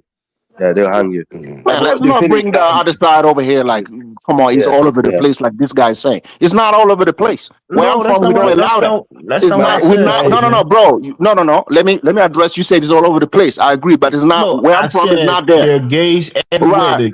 Do you It's know that there not. are gays in Senegal? There are gays in Burkina Faso. There are gays in Niger. We're talking Of about course. So representative. when I say that, don't say like it's We said, impossible to be no. You true. are alluding to representative. Not open gay, bro. Not You open are gay. alluding to representative. That's what I'm addressing. You say, I know there's open gays There's a rumor everywhere, but about you. them. Did I No. start the Like I rumor? said, if people come to Out find in the out, you UK, will you heard never. that same rumor. We heard it If right on the people, platform here today also. okay. If that's true in Liberia and you guys are letting him rule over you, that's you. So that on the other side, we don't go with that. That's There Liberia. are politicians in your government right now who are on a couple. I guarantee you it. How do you know that? You sleep with them? Yeah, You must not know St. Africa. James, these two Let's guys, man. let's Yeah, you Do must you not sleep know. with I'm them, bro? telling you. So you are you the one fixing Think that? that all Are the you the one government fixing that? officials Are you the one are fixing straight as that? an arrow and Are they you the don't one want to fixing come their with clandestine rendezvous? things? You'll be Are you the wrong. one fixing their St. rendezvous? James and Average, you're trying to meet up, man. You guys, I don't know what both of you No, trying to St. do. James, I don't. this whole thing that we Africans, we tend to say, well, there's no gay in No, Africa. Africa, bro. we don't accept that. Hey, We're men, we don't. There's gay everywhere, bro. So did I deny that? St. You're James. bringing it like Right, this so is. when I'm I denying it. tell you that in your government, I there's most said likely a gay person. representative. I said representative. You are alluding. You gave us an example of a representative in Liberia, and I responded just because of the fact that the guy was a representative and he's known for being on the other side. That's why I responded to you. Now, if you don't understand what I say, you can ask me. In all fairness, what you got to understand, a country like Liberia and a country like the Sahelian country, they're very totally different cultures. They're very people in the Sahel in general. They will hang you for those things. It's not. They don't take it lightly. Even Senegal, that's a bit They will more, stone religious. you to death. Yeah, They will stone you to death. Yeah, and these are not things to play with. That happened in Nigeria a couple years ago. However, to be honest, Nigeria they have They stoned it happened in the north. No, in the north, yeah. They stoned them to death, literally. Yeah, and also what you got to remember, like these countries, in where, for example, in Sierra Leone, in Sierra Leone and Liberia, these are countries that have a different setup to the rest of West Africa. They have a different culture and different setup. So these are things that we should make clear, when we're speaking about things like that. Because even though in Sierra Leone also we're 75, we're a majority Muslim country, minority Christian, but we are quite liberal. But also, like, this homosexuality is quite conservative. You probably will not know if someone is gay or not because they don't. Yeah, It's almost like Senegal. If you compare Guinea Fula to Sierra Leone Fula, right? I'm familiar with both. Fulani from Sierra Leone, they are very liberal. Some of them you go to Fulani home in Sierra Leone. Some of them are Christian, some of them are Muslim. But you would never see that in Guinea, right? No. The Fulani from Sierra Leone, when you see them, you can know they are very liberal. We're full of Creole. We're Creole people. Right. Sierra Leoneans are Creole people. So someone even call themselves Creole. So you will know by their complexion or by their name. Or sometimes they will spell their name. Instead of Jalo, they will say Jala. So Yeah. Or they Jalo. try to mess it up Yeah, somehow. Jalo. So right, Yeah. so they are more westernized. So that's why when they go to Guinea or Senegal, they think these people they are not even real Fula, or sometimes they think they are more I Western. get that. I get that. Culturally, I Right. get that. And also how So we are as people. When we went to Guinea as Sierra Leone Fula, we struggled over there because they don't see us like, really, because Guinea is a conservative country. In fact, people in Guinea never used to know, like the average Fula girl will wear like certain type of clothes and, dress certain way. The Fula girl in Guinea or a Madingo girl in Guinea, she will not dress like that. She wear African clothing and she will cover most of her body. You understand? And the average Fula girl or a Madingo girl from Sierra Leone, they'll go out, drink, have a party, have a glass of wine, and have a good time. The average girl in Guinea, Fula Mandingo, will hide. Even if she does that, even if she being an educated graduate in the diaspora, she will have to hide. So for us, it's like everything is so liberal, and we have a different mindset and different culture. Even in Sierra Leone, we have Fullers who are quite conservative, by the way, but that is reserved. They can be conservative, but please, just be conservative, but just let me live my life. You understand? So it's like that. So we actually don't have, we have a yeah, different the Sierra mindset. Leonean, they are very, very liberal. Sometimes you And see like, Chris like we Muslim were in also, Sierra Leone. You see yeah, Chris, someone going to church at the same time he go to mosque. They call himself Chris Muslim. that, So that's like Chris, me in Sierra like Leone, Chris I was, experienced that. That person is an equal opportunist, CD. So you should That's like him very for that. common in Sierra Leone. It's That's bringing very unity common in between the Sierra faiths. Leone. they Sometimes they will say, "Boy, me just in don't case, balance this side, or that they me get me money. Me don't just no in more case, Muslim again. Me don't balance that just in case, Christianity." You see that in just in case the Sierra other one no Leone. work, the other one work. That's why when we hear you guys sitting there worried over religion, we just laugh at you like you're dummy, you're idiot. So you can tell from Africa that he's a You're real dumb fool. what's in name Fulani because Sierra Leone, I know how they live. Like But Tunaja will come here and Africa, pretend to be Africa, Pan Africa, African, but he's Africa. hiding. I know Yeah. you come out. I know you from. Some of the people come from the Sahel, right? But most of the, Yes, of course. Yeah. I've seen Oh, the Fulham from the Sahel. right. No, The definitely not. They will be Fula from different. the They'll kill you. Sahel. Some of the Fula Mm. from the Sahel. If you guys meet, Yeah. right? So do you think you Yeah. guys are gonna relate? Some of them. No, Okay. absolutely nothing. No. Africa will tell you that he drinks. He come in, he say I'm drunk, but Guinea Fula will not show. He will hide to drink, Oh, right? okay. We'll take it The down to Mandingo Fula Sharia will try court hide to and drink. give him 80 latches on his back for drinking alcohol. They'll be like, they'll be like, they disown you, they'll chuck you out, bro. This even me, I don't get on. Listen, it's funny when I'm on, like in a platform like this, and like some people that have no clue about other group of people or other country and other cultures, and they talk. I just listen to them. I'm thinking, guys, did you know we actually westernize you? Even though you're Christian or you're Muslim, we actually taught you all this bad behavior. We actually introduced you to those people that you're worshiping. Can you just relax for a little bit and stop? I think somebody's here. Somebody's here is Yeah. listening. You know what I'm talking about, not you, Yeah. Elvis. Bro, man. Hey, Tunaja, Yeah. I heard you the other day, man. You were met, Tunaja. Don't start. No, Don't I'm not start. going to start, bro. I heard you the other day about that. You don't understand why Traore and them are wearing the uniform, and they should take the uniform off, and they should comply with the. You were all over the place, Tunaja. What's going on with you, man? So you want Traore to dress like Tinubu or something? Like what's the problem?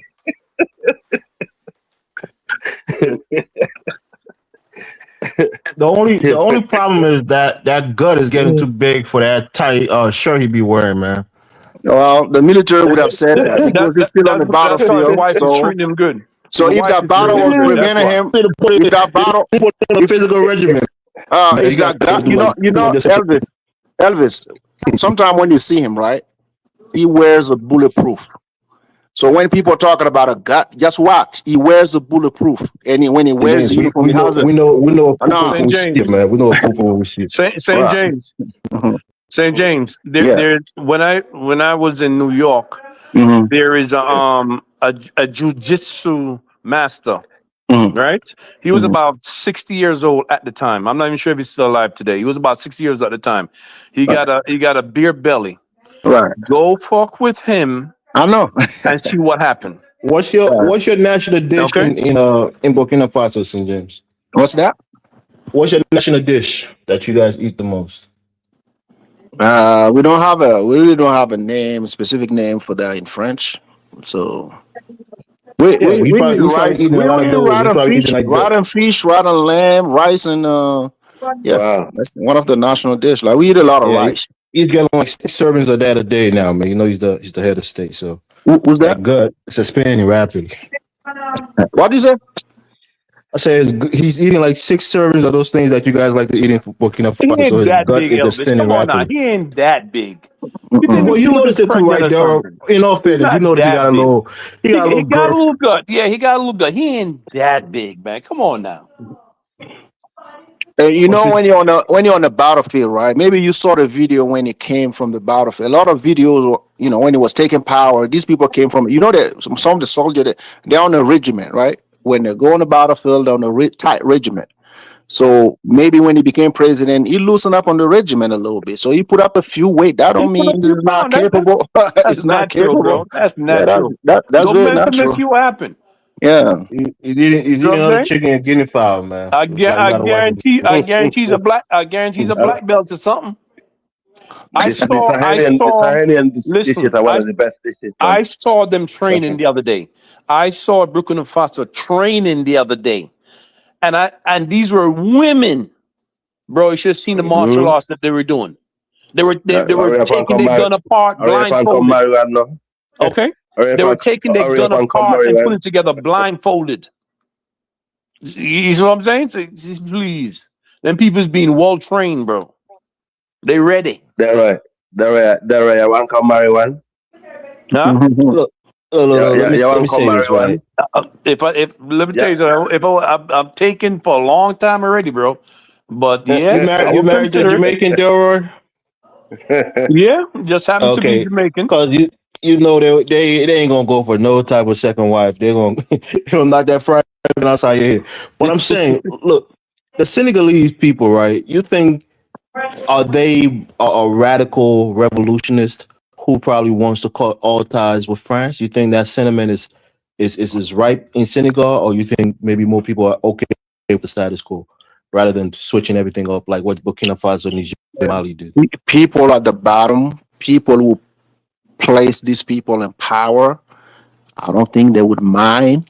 But like I said when in my introduction, I said the oligarch. There's a lot of status quo system in Senegal. Those would not want that. Maybe the military would not even want that.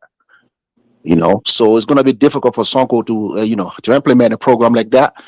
So I mean, it's a wait and see, man. Senegal is known for not taking those radical positions. That's for them. You know what? You know their first president, Sonko. What Sonko said? Sonko said it was not a time for Africa to even gain independent.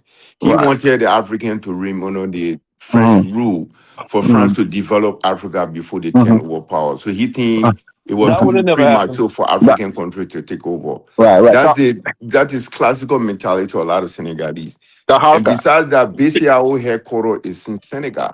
Oh yeah, right? Yeah. So it's no comparison Burkina Faso or Senegal. They have different mentalities. CD, in slavery days here, Harriet Tubman could have saved more people that was enslaved, but they didn't want to.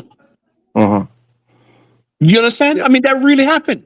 She said it. No, but you see, they didn't know they were enslaved. They didn't know they were enslaved. All the Senegalese former presidents. Sonko just died recently. He died in France, right? Oh yeah. Abdou Diouf, he is in Senegal, right? What way is he in Senegal? So these people, they are more. They are too. You can't compare Burkina Faso with Senegal. They are so intertwined with the French people. There's no way that you can separate. It's very difficult. That's a fact. Even when the president stepped down, they usually go to France to retire, to live, and most of them have snow bunnies. Just look it up. Yeah. Yeah, nobody's. Yeah. Do you know what? Do you know what? Hey, you know Same Sonko, thing with the English too. Same thing with Sonko English. real name is real name is No, not there no Sonko. difference. He took the French people name. His name is Right. not Sonko. He took the French people name because he was Right. there with the You French. say Yeah. not all this not there's one. Listen, when the French came there, there's one ethnic group that they side with because they always do that, and they become more closer to the French, and they have, then eventually most of the Senegalese and all ethnic group have a big diaspora in France, and a lot of them do really well in France. Let's make that clear. Also, they do No, really well in France, and they beside have the a very Malian educated. in France, beside the Malians are the one the Malians. You have the Malians. I think the Senegalese and the Ivorians come second and third. Yeah. Yeah. Well, But let me ask you a in question. what? Nata. Yeah. Okay. In So they're very different. French, yeah, in French. Yeah. Yeah, I have a question. What's the difference between a Tukulur and a Fulani?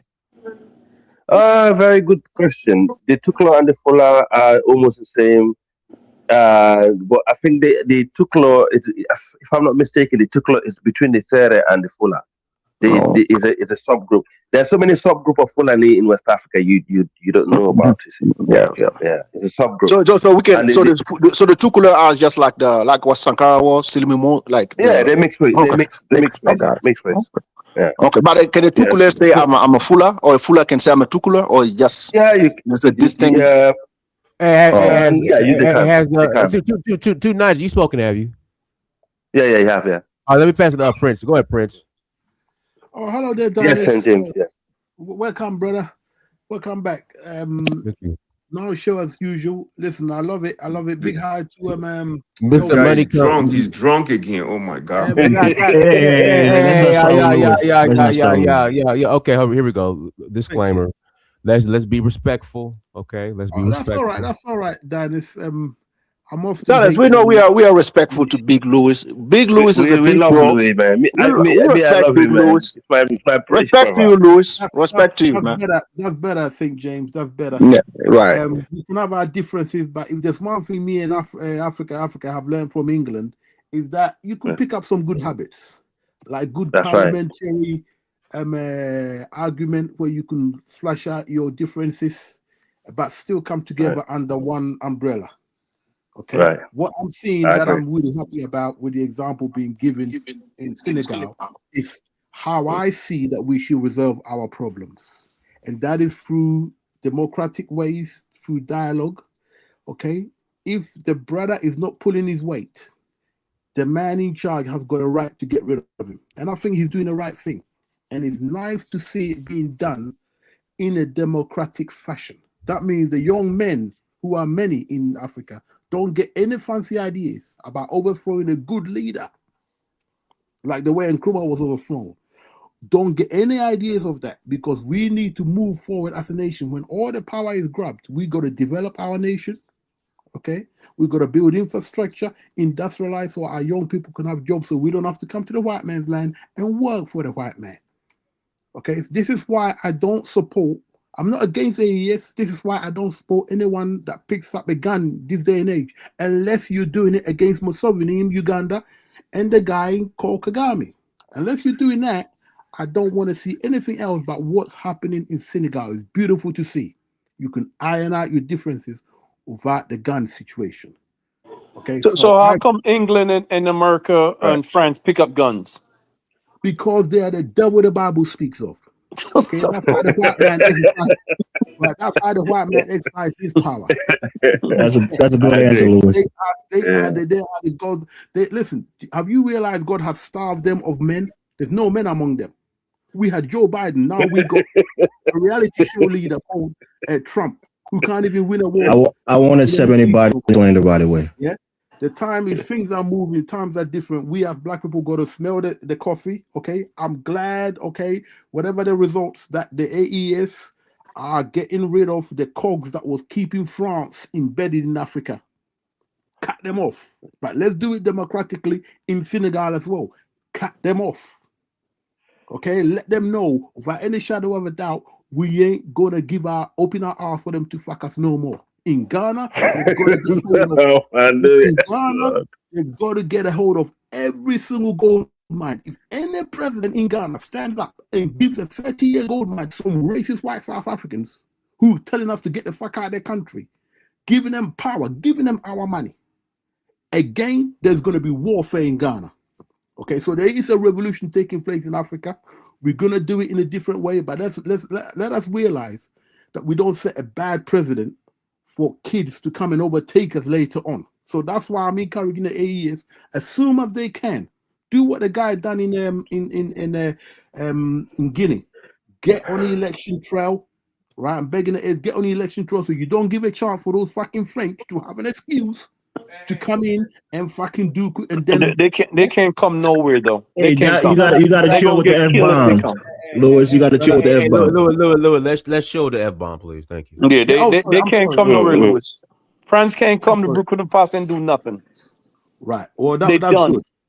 That's good. Lewis, if they stop sending foot soldiers to us, if all these neighboring countries comply, you will see the AES make that pivot, right? For the time being, we can't be under attack and go that a different route. You've seen what happened in Mali. If there was a civilian president in Mali, right? The international community would have pressured a civilian president to cut a deal with these terrorists. That's a fact.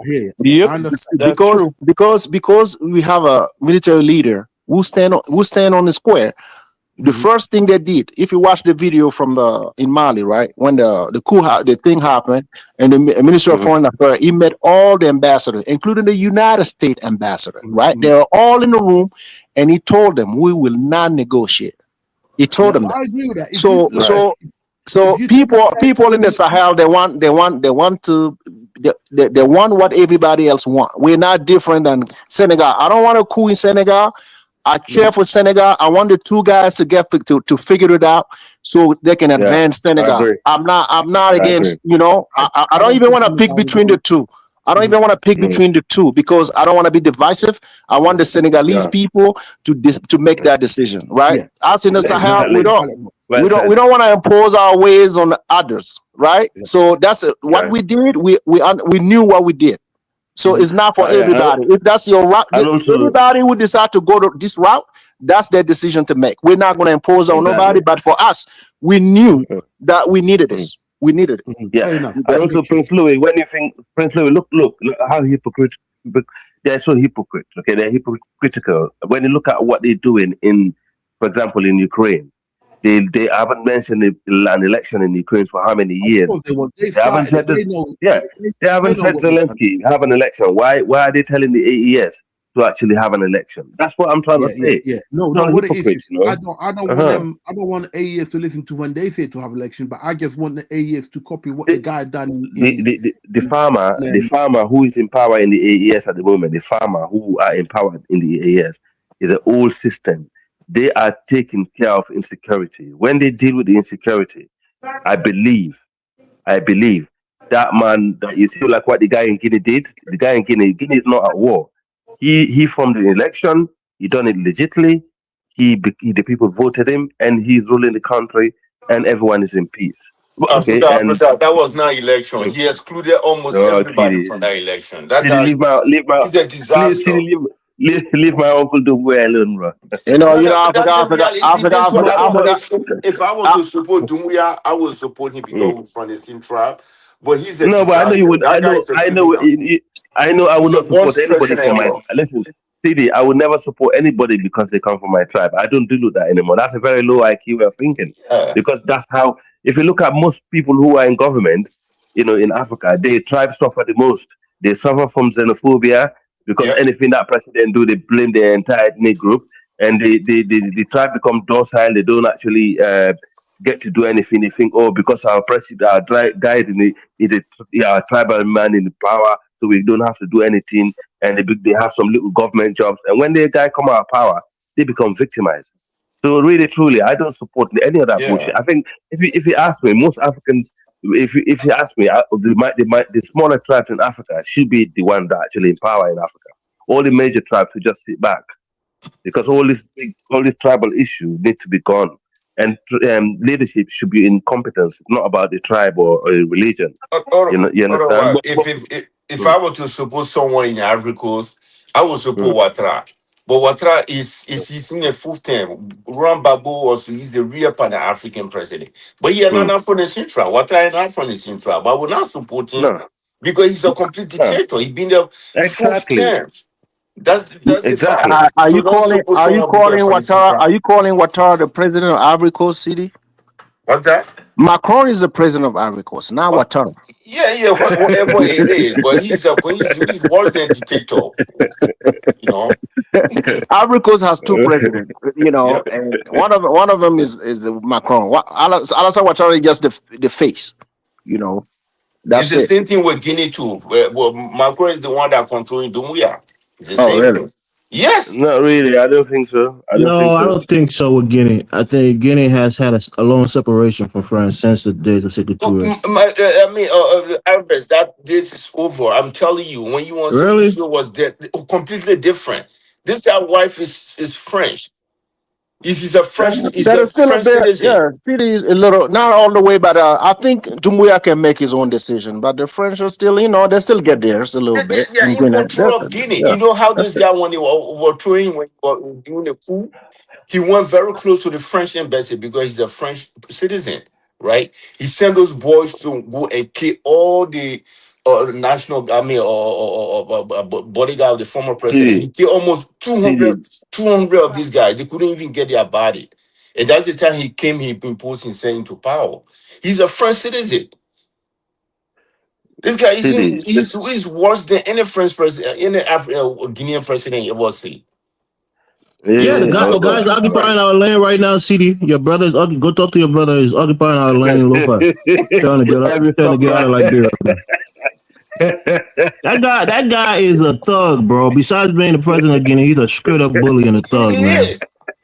This guy's a former pusher. He's a drug dealer. That's why when he was in Holland, he left from Holland because he was a pusher in Holland, right? Then he went to France. When he went to France, then he joined the liaison office. Liaisonnaire. He's a liaison officer, like the missionaries that the French would Yeah, send. French Legion. Right. Look, That's how he found his way. look, You know. the guy made Liberians to make a recruitment for our military, man. We got so shook. We said, you know what, we're doing a recruitment. We need more people in the army. He did the same thing to Sierra Leone. He went and took land from Sierra Leone, and then he went and took Guinea land, and then he fighting everybody. Well, it's not. He doesn't survive without the drugs. That's why he's dying right now. He gets serious cancer. He's dying. You can see how he lost weight. He got brain cancer. Or is it a full of people that put that juju on him? Bury 200 cows so that he die within the next year. Oh God. I don't think they would do that. You know the vibes, Africa. You know the vibes. What's the part of Guinea that is close to Liberia? Like, what's the part of it? Masanta, Gegedu. Lufa area. Yeah. Man, I want Dumbuya to take that part, man. I want Dumbuya to go ahead and take that part, bro. Okay, And that's the part is that where Elvis is from? Is that where Elvis is from? No, I'm from the opposite side.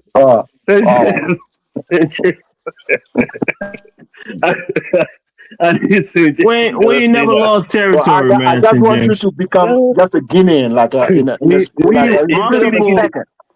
people border the Ivory Coast, and the people on the other side of the Ivory Coast are all my people. Bagbo is my people, so you know. Do you know? So the Bete are your people, right? Yeah, the Betes are crews. The Betes, the Geres, the Wobe, the Dida, the Nios. Do you know? Ivory Coast, Guinea, and Sierra Leone, Liberia. Very soon they will be one country. The thing is, they actually are working on something totally different to the rest of the region.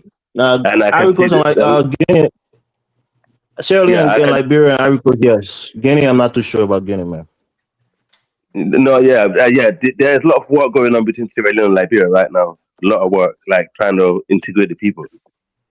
A lot of work going taking people land because they think that they have strong military. They're taking land from Sierra Leone. They're taking land from my dingo boys want to pull forth the ass on us, CD. You got to go talk to them, man. They got you shook, man. They got you shook over there. Yeah, man, we got to recruit more. So we had our vice president. Our vice president said we got 3 guys that can destabilize Guinea, but Those guys are old rebel, man. Their No, days no, are I mean past, the man. old now. I don't think they can fight Guinea right now. So that's why they recruiting in the military. And in Liberia right Look, now, they need 2,000 we don't men. They need need at that. least We don't need 2,000. that. We don't need that. We don't need That's that. why We they're don't need to fight recruiting each other. right now. They're We don't need to rebuilding the fight each other. military anyway. The Mano River Union need to stay peaceful, need to stay intact. The Mano Nah, River Union is a lot. it's But gonna TD, I got a question for you, TD. Yeah. Say, James, I If beg for him today. Dumbuya I beg for him. if Dumbuya, God forbid, passes away, right? Who do you think is next in line? You think it's going to be another strongman, or you think there's a Well, election that's he going to got be held? he got some. This guy Bala Samurai. He's Yeah. the same from the same tribe. They got Idi Amin or Boubacar Kamara, and then they have Amara Kamara. So they have a lot of people that line up behind him. But I think those guys they're going to fight him on themselves. What But about I think the Bawuri, person man? that likely can be a Why you president didn't was mention Bala Samurai. Bawuri? Huh? Why you didn't mention Bawuri, man? Bawuri is just the prime minister.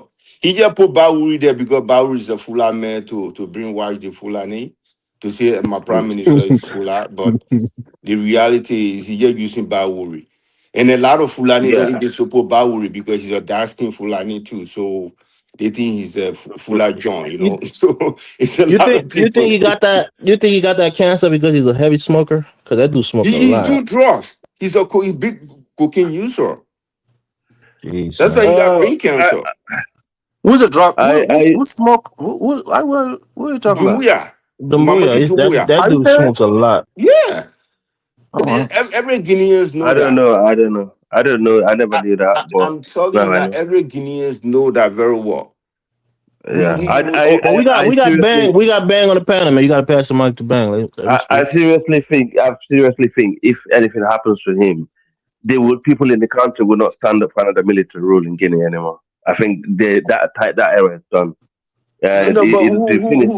who can stop them? Because first of all, It'll be the guy who making to do this coup d'etat, he was ambassador in Cuba. They call Abubakar Kamara. He's a defense minister right now. So the one they call Idi Amin, right? Sidiki Kamara, Yes, Abaka Abubakar Sidiki. Sidiki Kamara. So the Yeah. president was afraid of him because he was concerned that this guy going to overthrow him. So he sent him to Cuba as an ambassador. So then he Mm. recommended Dumuya. That Look, Dumuya is look, our trouble look, boy. He's a liaison look, officer in look. France. If Please, they anything put happened him. to let me tell you one. Let me break it down to you based on my what I see from the outside. If anything happened to him, the army, with the three division of the military in the army in Guinea, they will fight each other. That's what will happen, and that's why I don't Yeah, want nothing to happen to No, Dumuya. no, no. I TD don't. just I said don't that. think The so special, because the thing okay, is, let the me make military this is point. dominated No, by the same tribe, right? no. It doesn't. They evenly split. They now listen. They now okay. The special force is dominated by my mother tribe, your tribe. Okay, and then Yeah. if you go to the general army, is really spread out. And these are the army that been oppressed, that feel really oppressed in Guinea. And these are the army that have enjoyed power the longest in Guinea. That's the normal military Guinea army. And then He- you he- have you understand? yeah, And that's but the army that. all the people that Dumuya been killing, all these people are his tribal people, right? Sadiba that he killed From is his a own reverend. people, yeah. So Hey, all his From his guys, own own tribe. can people. we let Ahmed come on and speak, man? So He's been on the panel. this army business in Guinea, I'm telling you, it will, because they have split between the Guinea army themselves. They're not united.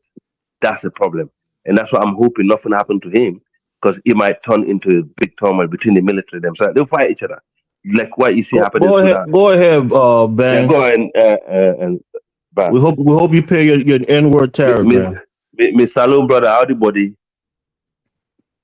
Yeah, I'm fine, man. How you say? Yeah, everybody fine. Oh, Man, tell God man, thank you. yeah, alhamdulillah, man. But anyway, my bad, man. How's everybody, man?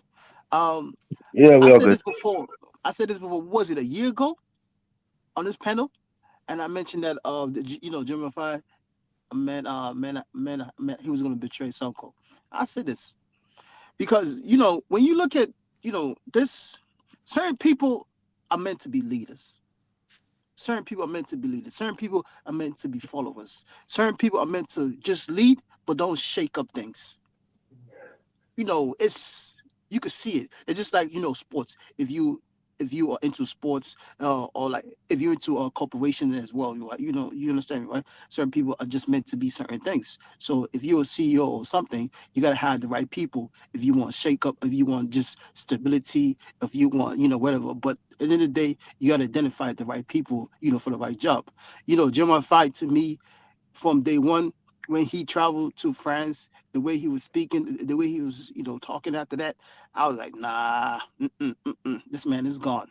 This man is gone. I came up here, a lot of people, you know, said I was lying, I was just making stuff, I was just this and that, right? You know, in life, when somebody is you know, speaking the truth, right? It takes time for you to see the reality, who was right, who was wrong. Not like weeks or months. Sometimes it takes like a couple months, like for you to actually see, oh, this mother effer was actually right. You understand me, right? So so this, you know, this whole thing comes back to the IMF. The IMF, you know, the last time I heard, you know, Senegal has oil and gas, and I think they had just discovered oil, but they do have, you know, a great amount of gas, right? So we already know what the IMF is. The IMFs are like cartel finance. That's really what they are. They just, you know, cartel finance. That's exactly what they are. So at the end of the day, and you know, the young people, because you know, if a country is not doing good, you can tell by the young people. You know, the young people need change. I mean, the young people was voting for change. They want something to flip upside down, because you know the average Senegalese will travel around the world. You know, you know, going to the border of like Libya, Morocco, dying in the water for a better life, or soon for a better life. You know, so that's just tell you how, you know, the democracy that they had wasn't working, because you know it was a benefit the average Senegalese. That's just facts. Because if it was, some of us would not be going to South Africa for a better life. We go up there, right there in Senegal. Why go all the way, you know, all these other countries and end up in South Africa? There's no point when Senegal is up there. So then if the wonderful democracy in Senegal was working, man, my God, I would have had family members up there, a bunch of family members, because it ain't too far. It's not too far at all. But you know, obviously it wasn't working at all. That's why changing was needed. It wasn't all like the traditional change. No, it needed change to, you know, to give the young people, you know, jobs and better opportunities and develop the country the right way. Because at the end of the day, most African countries, once you get out of the capital, it's really nothing, honestly speaking, because the money is not being used the way it's supposed to be used. And you know, the IMF is a cartel. That's exactly what they are. And I think it was the same. It was just like how they try to do with, you know, with Kenya, you know, when the young people came out as well, and then William Ruto said, you know, okay, well, I'm not gonna do it directly right now, but I'm gonna do it little by little. So technically, you know, William Ruto is just giving up the country little by little. But you know, before he wanted to do it all in hand, and then the young people came out. So I think, you know, Sonko, that's gonna be an issue, because somebody mentioned it. Because if the previous president, what's his name? Dang, I forgot. This Fuller guy. The previous president. But anyway, Makisal. yeah, Macky Sall. You know, Macky Sall. You Makisal is know, not fuller. It's too close. No, it's too close. You know that no, it's he's a not fuller. Fuller. He's a Fuller. He's a Fuller. He is. Is Trust me. that is that? I thought it was too Yeah, close. he is. He is. No. He Okay. is. A lot of Fuller over there are separated. They're not unified at all over there in Senegal. But Senegal, if you really do your homework, I think about 60% of Senegal are actually Fuller. But it's just they separated because of, you know, the French and everything, and then selfish and greediness that, you know, that everybody has within their own people. That's just how it is. But I think, right, because with They're not that big. If you bring all the subgroups together, yeah. But remember the fuller as segments. The different yeah, subgroup of fuller. but that's why I keep saying there's a Okay. lot of tribes in Africa. It's the Mm. same people, but it's Yeah, just it's true. separated Okay. under clans. Different So to names. me, Different names. Yeah. yeah. That's why I mentioned this before. There's no point Mm. of us, you know, because if your tribe is similar to this, you should come together. So then, because there's too Yeah. many tribes. Honestly speaking, there's too Yeah. many tribes in my view. There's too many tribes. There's too many languages. There's too many languages. I don't care. I don't care. To me, that is not. You cannot sustain a continent with so many tribes and so many, different languages. I do not care. At the end of the day, the big fish got to consume the small fish. Nothing wrong with that. As long as you consume it to better the nation, I do not give a F. Because that same individual would live his country and go somewhere in Europe and then adapt completely to their culture. And then once they have a child, you wouldn't even know that child, his parent come from Africa. Because of that culture, the African culture or whatever his tribe is completely gone.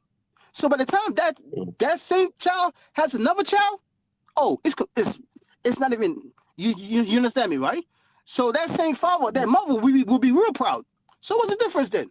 Oh, because you happy because of your child or the child that you have over there is doing good, making money, and at the same time, his child now is having families and everything. That's why you're happy, because everything is good financially. So then if you're doing the same thing within your country, ain't nothing wrong with the big tribes, the little tribes. As long as it's good. But I'm gonna bring it back to Senegal, right? Sonko has to be real careful, because now it's me versus you now. You understand me, right? Because Sonko still has the popularity with the people as well. And at the end of the day, 2029, it's not too far at all, because 2026 is basically done. So, like, what type of charges, makeup or something? Because we already know how African politicians are. They will bring up all type of false charges against you and say, "Oh, you touched somebody or you raped somebody" as well. So that's completely, BS. And then also there was an incident when you had that French white guy that was touching little boys, right? So from my understanding, I got this from somebody in Senegal. They have a bunch of people that was into that stuff. And then some of these people were very powerful people as well. Some of them were hired within the government as well. I think Sonko wanted to expose these people completely before they passed that LGBT bill thing. So beside with the IMF, the drug lord cartel, because that's what they are financially. I don't care what nobody says. Just go look it up. But and then that situation as well. Because for you to really investigate that French guy, you had to investigate all the higher people within Senegal community as well, and within the elites as well. So I think Diomaye did not want to do that at all. So and then when you look at the way they wanted to govern the country, it was more of a Pan-Africanist. Diomaye did not want to do it. Diomaye just wanted stability the way it's been, and then pretend as if the country is okay. But then the country is not okay at all. Because if it was, we'll be happy for Senegal. Any country that's developed the way it is, you got them right. I'm gonna be happy as hell. Because I know at the end of the day, you doing it for your people. So if your people are happy, I'm happy as well. I want my country to copy you. But if your people are not happy, if the other people are not happy, they flee in their countries, you can't come up here and tell me that, Senegal is doing great. To you, that's great because you want Senegal to be under, you understand me, right? The so-called West. Yeah. So I think, Yeah, but I'm sorry to cut you off. Do you think it's a bit fishy? Yeah, do you think it's a bit fishy? This happened just after that Kenya conference with Macron. No, it was already dead by then. It was just when it was going to happen. Mm. You understand me, Because right? it's weird, isn't it? How he was there in Kenya. No, forget about the conference, like the African summit, right? Okay. For me, at the end of the day, it was already going to happen. Either Sonko stepped down or Diomaye fire him publicly. Okay. Because there's a lot of things happening behind closed doors with these two people when they meet with these foreign countries as well, with type of deals and type of interests as well. You understand me, right? And especially like when it comes to the tax things as well, and then the deal that the previous president passed when it comes to the gas deal, and then when you discover oil, that's two different things now. You already know, the Westerners, they fiends for that. It's like a drugs to them. So you understand me, right? So so whatever deal, Sonko was trying to present to the president did not want to oblige to it because for some reason it did not benefit the Westerners. And then at the same time, that's why I mentioned because of the country was in in a budget crisis. So you have IMF now. We already know what IMF is. You understand me, right? So it looks like it was either gut the system out or just build stability and lie to your people. So I think Sonko did not want to stand by that. Yeah, you're right. You're right. And then Yeah, also I think that was it sorry. comes back. Sorry to cut you. Yeah. Yeah. It comes back. I'm gonna be done. Yeah, so you say because I've been talking. My bad, man. And then it comes back to the AES. Because I keep saying these three countries 4 years ago, the geopolitics was completely different. These three countries are your neighbors. Similar people, similar culture as well. To a certain extent, religion as well. So you understand me, right? So then it makes more sense for you to be, partnership with these three countries. But we already know what's really going on when it comes to geopolitics. So I think Sonko should have been a more favoritism, like when it comes to the AES. But, Diomaye Faye now, he's not against them, but he doesn't want to be a revolution. He just wants stability. Because to me, the way I see him, the way he presents to himself, and then when I look at him, the way he speaks and talks, he doesn't have the killer instinct. He just don't. Yeah, it doesn't He's look just a that. simple man that wants simple things. But to me, like what I'm saying, like Sonko built that party. That party was because of Sonko. So that's why he was locked up. And I think while he was locked up, he got backstabbed with the other guy. Yeah, go ahead. My bad, go ahead. No, I agree with you. I think the one is more Pan-African, the other one is more pragmatic. He just like to do the bread and butter issue, and I think this is where they fell into. And I believe Macky Sall also probably got a hand behind this because as he said, Of course, no, 100%. Let me tell you why. Man, I'm sorry to cut you off, right? Macky Sall, because you have to understand how the West operates. When you study the West operates, to me, they operate to benefit them. Nothing wrong with that. This is what I want black people around the world to understand. Your system is supposed to benefit you. You understand me, right? If it benefits you, there's certain things you must do. But that's selfish of Macky Sall, though. Macky Sall already been a president in Senegal twice. Check this out, right?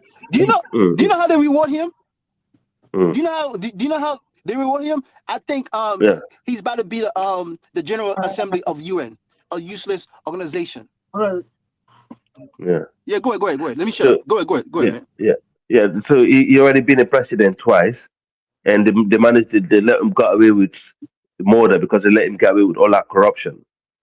If I was Macky Sall, I would just humble myself and just leave these boys alone. Let them do what they're doing and carry on their legacy instead of having to come back and try to hunt, because now he's creating separation. He's creating instability in the government. And that's going to cause problem in the economy. It's going to affect the local people in Senegal. And then, you know what I mean? It's like, what has he got to gain from that? And if he's supposed to be he's supposed to be fighting to become the Secretary General for the United Nations, so what business has it got to do with Senegalese governing Senegal? Yeah, you know what I mean? It's like what? No, I understand, but the way you put it, it's like you have to understand these people are in some type of into a group. So it's like when they keep reward, you got Macky Sall has investments probably in that country as well, right? Macky Sall has assets in France. So you understand me, right? So so technically he has to reward the people that gave him power. How do you reward the people that give you power? By doing what they tell you to do. If you go against it now, and then they're gonna remove you. That makes sense. That's just the system.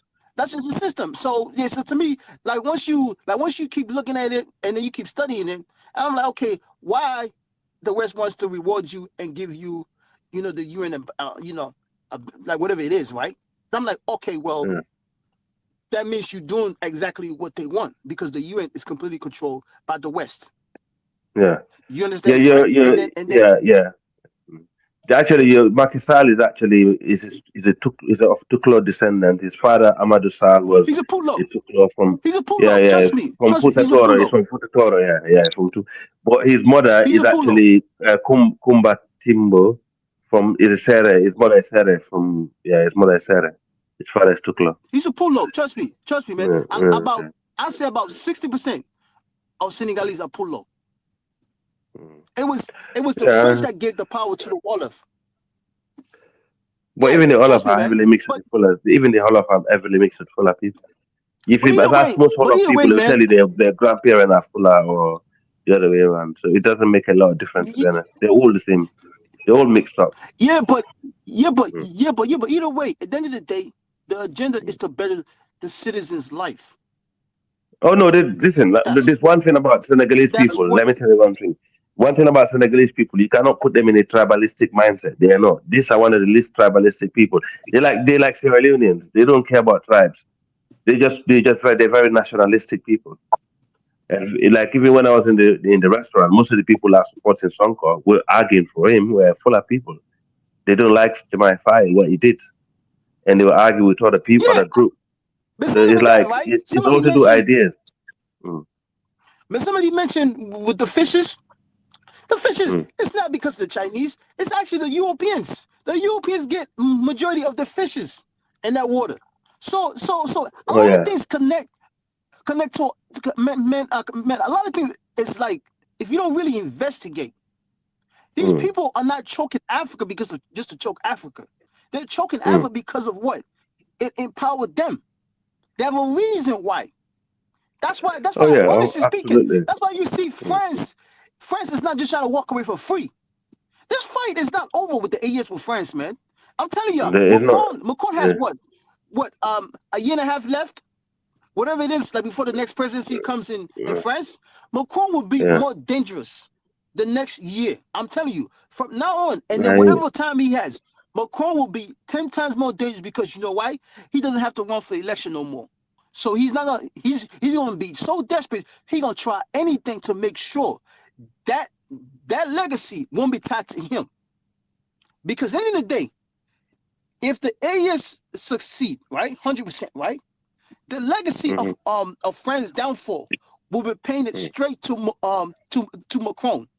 So Macron is gonna be the person when history says, "Oh, how did France become second world and then a third world?" They're going to say, who was the president? So Macron is going to be right there. So I think Macron is going to try to do anything from now on until his time ends. He's going to take it to a different level now. You're going to see they're going to be more direct involved with these, so-called mercenaries, freedom fighters. They're going to be much more direct. And you could tell because you know why? They swiftly changed their name from terrorists to mercenary, to freedom fighters. So I think as time goes on now, the next couple of months, when the French government, because I don't want to say the French government, I want to say the EU, because that's the governing body. You know what I'm saying? Because you understand me, right? A lot of people decided to say French, but me, I like to say the EU.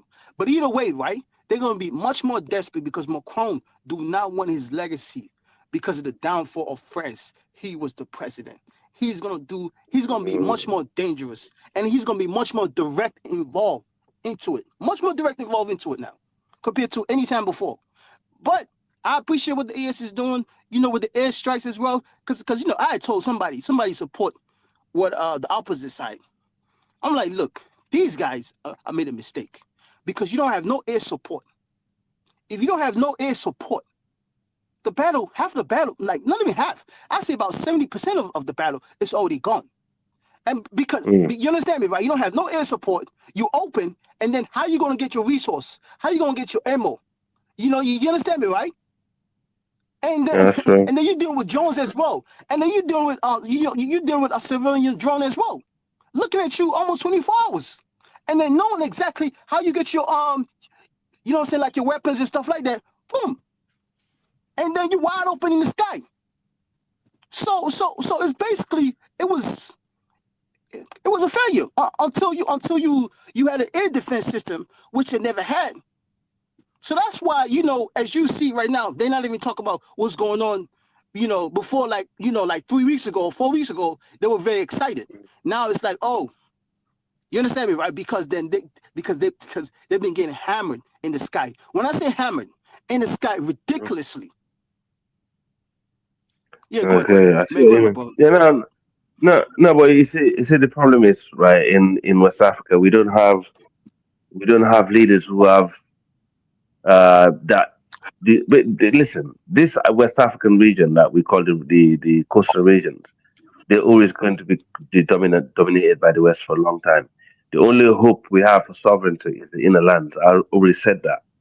You will put Sonko in Senegal today. I guarantee you, the West will find a way to get through him. I don't know why. There's something. I don't know if it's to do with the population that's there, but it's just not feasible. If we go back to history, most of those leaders that we have in that region are always been the victim of the West, but at the same time, they've always been working with the West more than anyone else. So Al, can you expound on that a little bit? That's what I had in mind today to discuss with you. But why, yeah, like people used to say, we fought the specific group, in the Western world, and come to mm, find out they're in a relationship with them now. What do you think? Like, let's talk yeah, about a part of not all the Tuaregs. Like you see, some of the Tuaregs in Mali and in Africa, you can see that happening most of the time. We praise ourselves for being the one that fought these people, yeah. and in the year 2026, we are still the same one wanting them to be with us. Like, I don't get it. Like, what do you think? It, it is a funny really. It's like a abuser relationship. When someone have a good, when someone been having a relationship with somebody that abuses them and that keep coming back and say, oh, I'm sorry, I didn't mean, what I did. Can you give me another chance? It's the same thing like what you see Macron is doing in Kenya. He definitely knew, he's messed up in Africa. The French, the West they know what they've done, to Africa for so long, right? So, time and time they bring different summits, they will find different ways. They'll be like, oh, okay, maybe it's our government, we're not doing it right this time. Can you just let our companies go in instead so they could mine, but based on your own time? Or can you, instead of letting our companies go, can you let maybe they'll go to the neighboring country, like, or maybe they'll go to another entity like the Chinese and go in directly with the Chinese to come and it's like it's that constant gaslighting what they do to the African people. As it's divide and rule systems, and it's very tiring. For most of this, trust me, it's not easy. Sometimes I understand some of the leaders why they actually, they fall victim to these people because the reason why that is because they don't have any strategy. They're not speaking with one voice. That's one of the problems. Because if the entire African leaders, speak with one voice, they have, meeting outside the cameras, and have some kind of organization that's actually like a secret society organization and they have think tanks, they have deep in depth of what's going on. They can counter a lot of these things, but they can't do it like the way they're doing it right now. And unless if they are working with the enemies of the enemy, if you know what I mean, like what Israel is doing, Do you Yeah, think but you know. some of the oh, go, country Yeah, go ahead, go ahead, go wants ahead. to settle old scores with other countries, or what? Based on what so you're say that again. observing, or is that? Somebody, Yeah, can you hear me?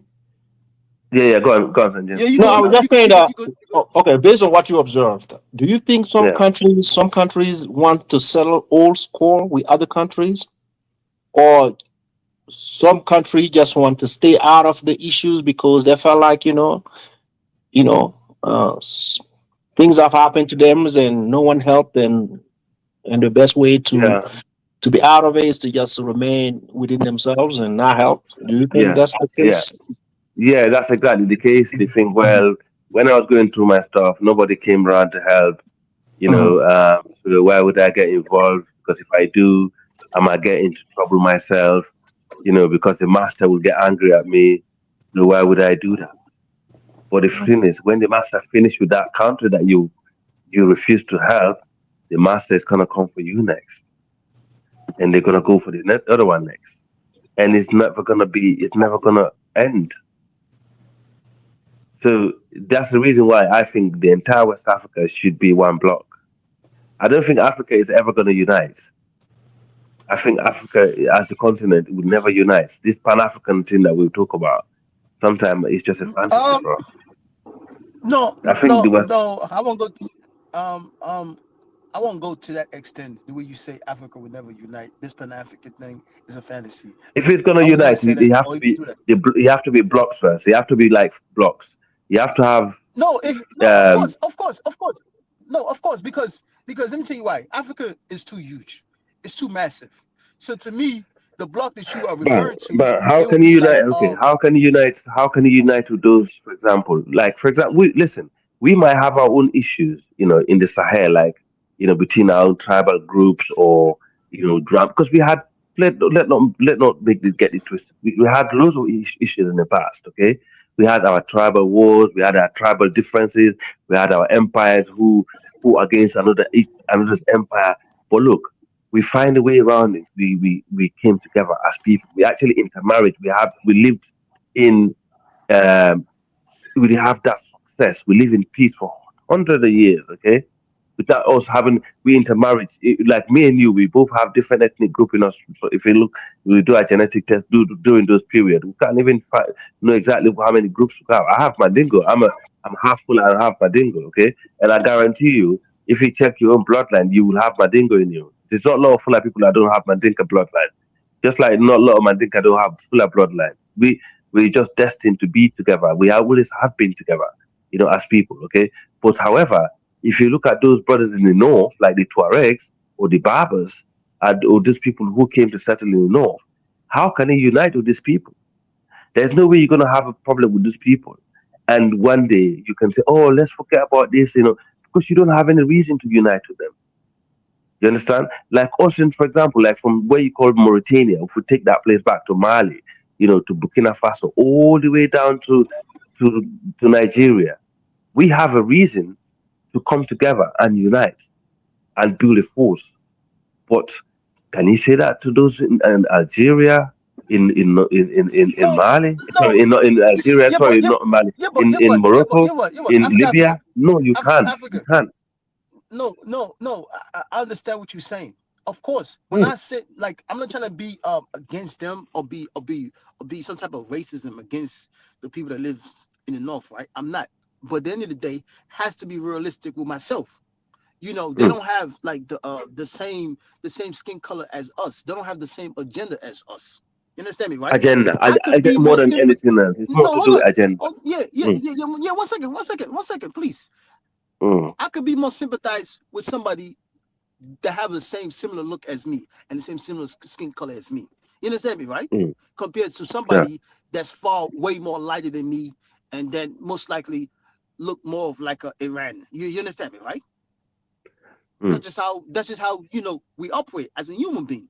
You understand? Just like how if you got stuck This is somewhere not. with a group of people. We all got some form of bias in us, didn't we? No, We natural yes, bias. exactly. Even Yeah. yes. Yeah. Even they Whether you do like as it or well. not. Yeah. Yes, Yeah. yes. Exactly. They do Even that based on skin color. Yeah. yeah, but even they do as well. So I Mm. know that. So it's up to us to respect that, Mm. right? Because Yeah. when you respect something, you have to be very careful the way you go about it. Even though you do disagree with it, but respecting it is very important. So by us respecting their own agenda to benefit them, so we have to create our own agenda to benefit us. So that if we do, they must respect that. They can't just come. They can't just come to this, up in West Africa to the east, and then up in the south, and then do whatever they want, or come to Central Africa and do whatever they want. Mm. You understand me, right? Because at the end of the day, the agenda that we have set, the system that we have set, it's not Mm. for them to just come in and then just explore us. You understand me, right? Yeah. But the system that Yeah. we have right now, Mm. they could just come in Mm. and they explore us how they feel like, especially Mm. Lebanese. You understand me, right? Yeah. Oh yeah. Especially Oh yeah. Lebanese. Now you see Algeria, right? Algeria invited the Angola president, right? Algeria has a bunch of oil as well. They, they doing great things for their own country. Now, once it comes to oil, right, and as well, right. So then they invited that country over there in Angola, right. The Angola president came in. The agenda was they want the Angola president to do a deal with them. So then the Algerian citizens could come in out there and then do a partnership with the Angola oil, right, and stuff like that. You understand me, right? But then hopefully he doesn't. But if we had a system, you know what I'm saying, that operate much better, there's no need for the Angola president to go all the way in Algeria to discuss an oil deal. He could have just went to Nigeria. He could have just went to Kenya. He could have just went to Ghana, Liberia. You understand me, right? Benin, Togo. You understand? And then do a deal with some of these countries or some of these wealthy people. But instead, he has to go listen to the Algerian presidents, and most likely the Algerian president is trying to persuade Angola with the Algerian people, especially the wealthy people, for them to come and then do a business with them. You understand? But since we are not in a position of that, he has no choice but at least listen to the Algerian president. Because you look at West Africa right now, who do we have that's doing such a thing? Dangote. We need more Dangotes. If we had a couple of Dangotes, what the hell that president is going to go do in Algeria? He's going to say, no, I got to go with my brothers. Because my brothers and my sisters over here, we share more culture together. I can relate to them better. There's nothing wrong with that. Because at the end of the day, who you share culture that's similar with, and then who you relate to much better, is where your loyalty is definitely going to be. If you're a sincere person, that's just how it is. But but for them to come to you like that, you got to offer them something. What are we offering them? We only have one Dangote. We need to have so many of Dangotes. like That's the Dangote. problem. Look, like Ivory Coast. What you just mentioned, Dangote is the one that supply them. Most of their stuff that they use right now. That's just in West Africa That's the alone. problem. That's the You know, problem. and Like that's a good you thing. see how What you see how listen, 1 second here. Why Dangote? go ahead. Okay, why does Dangote does not supply the brothers in Niger and Burkina Faso and Mali? With these are countries who are actually needed the help the most. Why Dangote go to East Africa, helping them? Why do Dangote not offering to build a fertilizer company in the Sahel when you know there are a lot of people who are? Let me see. Listen, there's one thing I learned. Right? I noticed the Sultan, the His Eminent, the Sultan of Sokoto, he had a bit of problem with the West. I believe these people are really evil, man. There was a time during the Ramadan month, okay, in the fasting month, when the AES had problem, when the coup happened, when the ECOWAS was going to invade, the AES. I remember when he said to the Nigerian government, he said, please just lift all this food sanction and stuff like that for the people because they're going through a lot of tough time. And there was a lot of backlash he had for that. He had a lot of backlash for that because remember he is like a religious leader in the entire Sahel. Not only Nigeria but like most of these Sahelian countries. Because remember, these religious people they don't see politics. They just see their own people as their people, right? They don't look at this or your AES or your ECOWAS or your they just want to look after the people who are the religious. Basically, yeah. Anyway, he helped that happen where food, aid went from different countries and transport, where custom were open, during those days, so people could actually have their fasting month. Because people remember the people in, you find Hausa people, you have Songhai people, all the Sahelian tribe, all over these tribe countries, from Burkina, Mali, Northern Nigeria, and Senegal, Ivory Coast. You're gonna find all of these ethnic groups there, regardless of their, they're still there, right? So why didn't he do some kind of help towards these people and say, look, these people are going through a tough time in the war. Why can't we just make it easier for them to get fertilizer company, some aid to go in, like Senegal, for example. Why can't Senegal open the borders, their custom borders and say, look, let's help the brothers next door. Why can't Ghana help the make it easier, like free custom, for temporarily towards Burkina Faso while they're fighting the jihadists and say, look, we're gonna send you free custom. You don't pay any food or any of that, even though I know they're using their ports. It's like these are how you get unity in a region. It's not about talking. Because these countries are going through what they're going through now. They're gonna if they manage to fight the battle and they win, they're never gonna be able to like the ECOWAS again, like the coastal states. They're never gonna be able to trust them because they can say when things were hard, you turn your back on me, and now things are getting better. Why do you expect me to help you? Because the table might turn one day, bro. Because remember years ago, in basically in years ago, it was to be Liberia, Sierra Leone, Ivory Coast that used to be in war. These Sahelian countries were really peaceful. So what comes around, man. You gotta be careful. Yeah, but yeah. Just like you mentioned, right? How come Dangote Mm, is not doing nothing with the AES, right? And all these things, right? But mm, let's be honest with ourselves, right?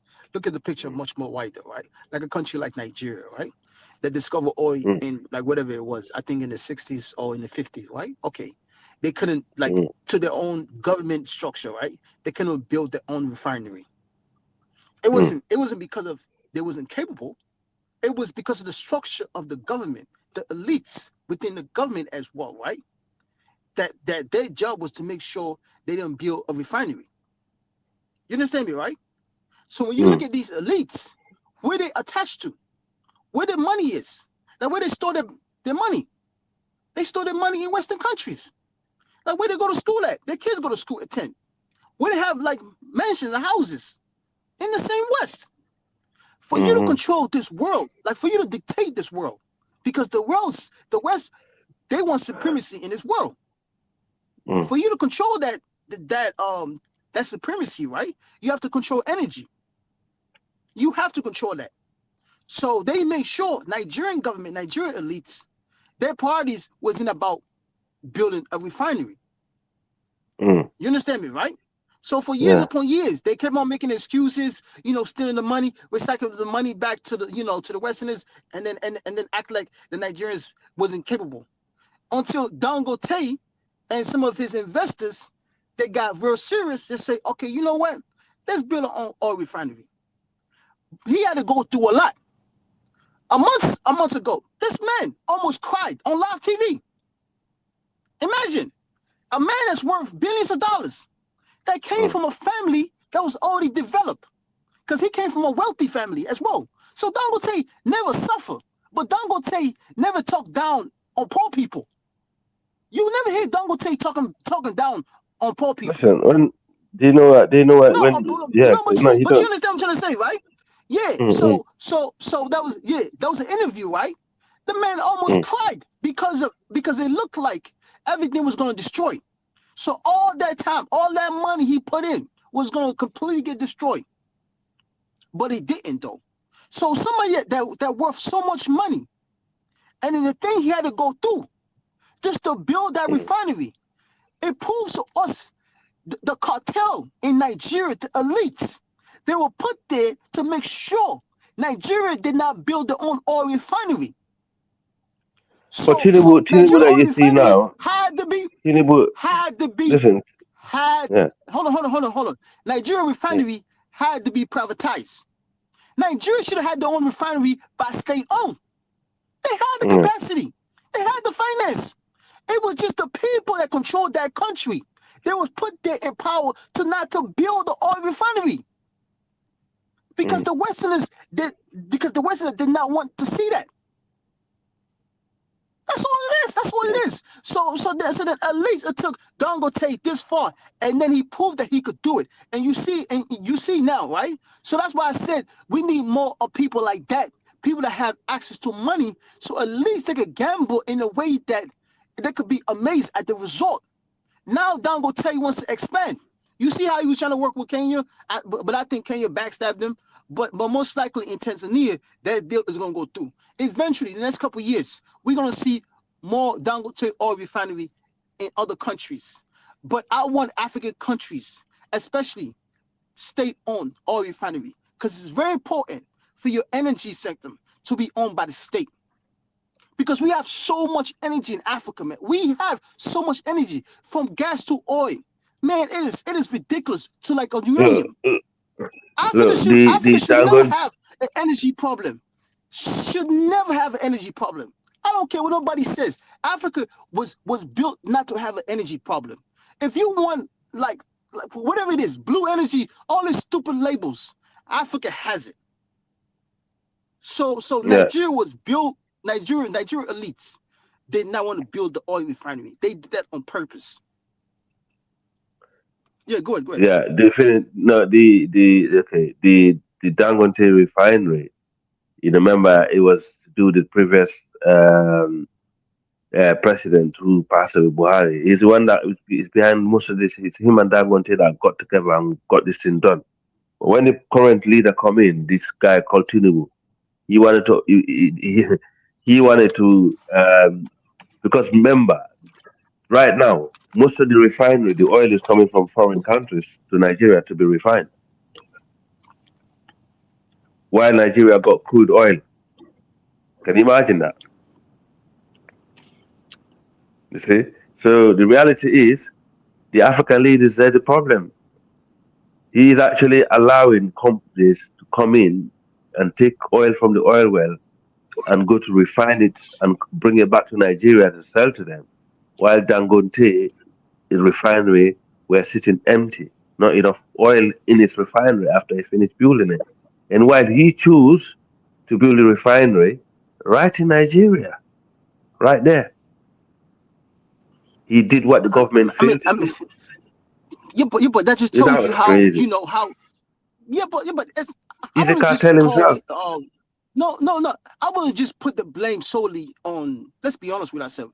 On Tinubu, because Tinubu is the part of the cartel in Nigeria. You understand me, right? Just like how the United States government could go capture another president in his own country because of their oil.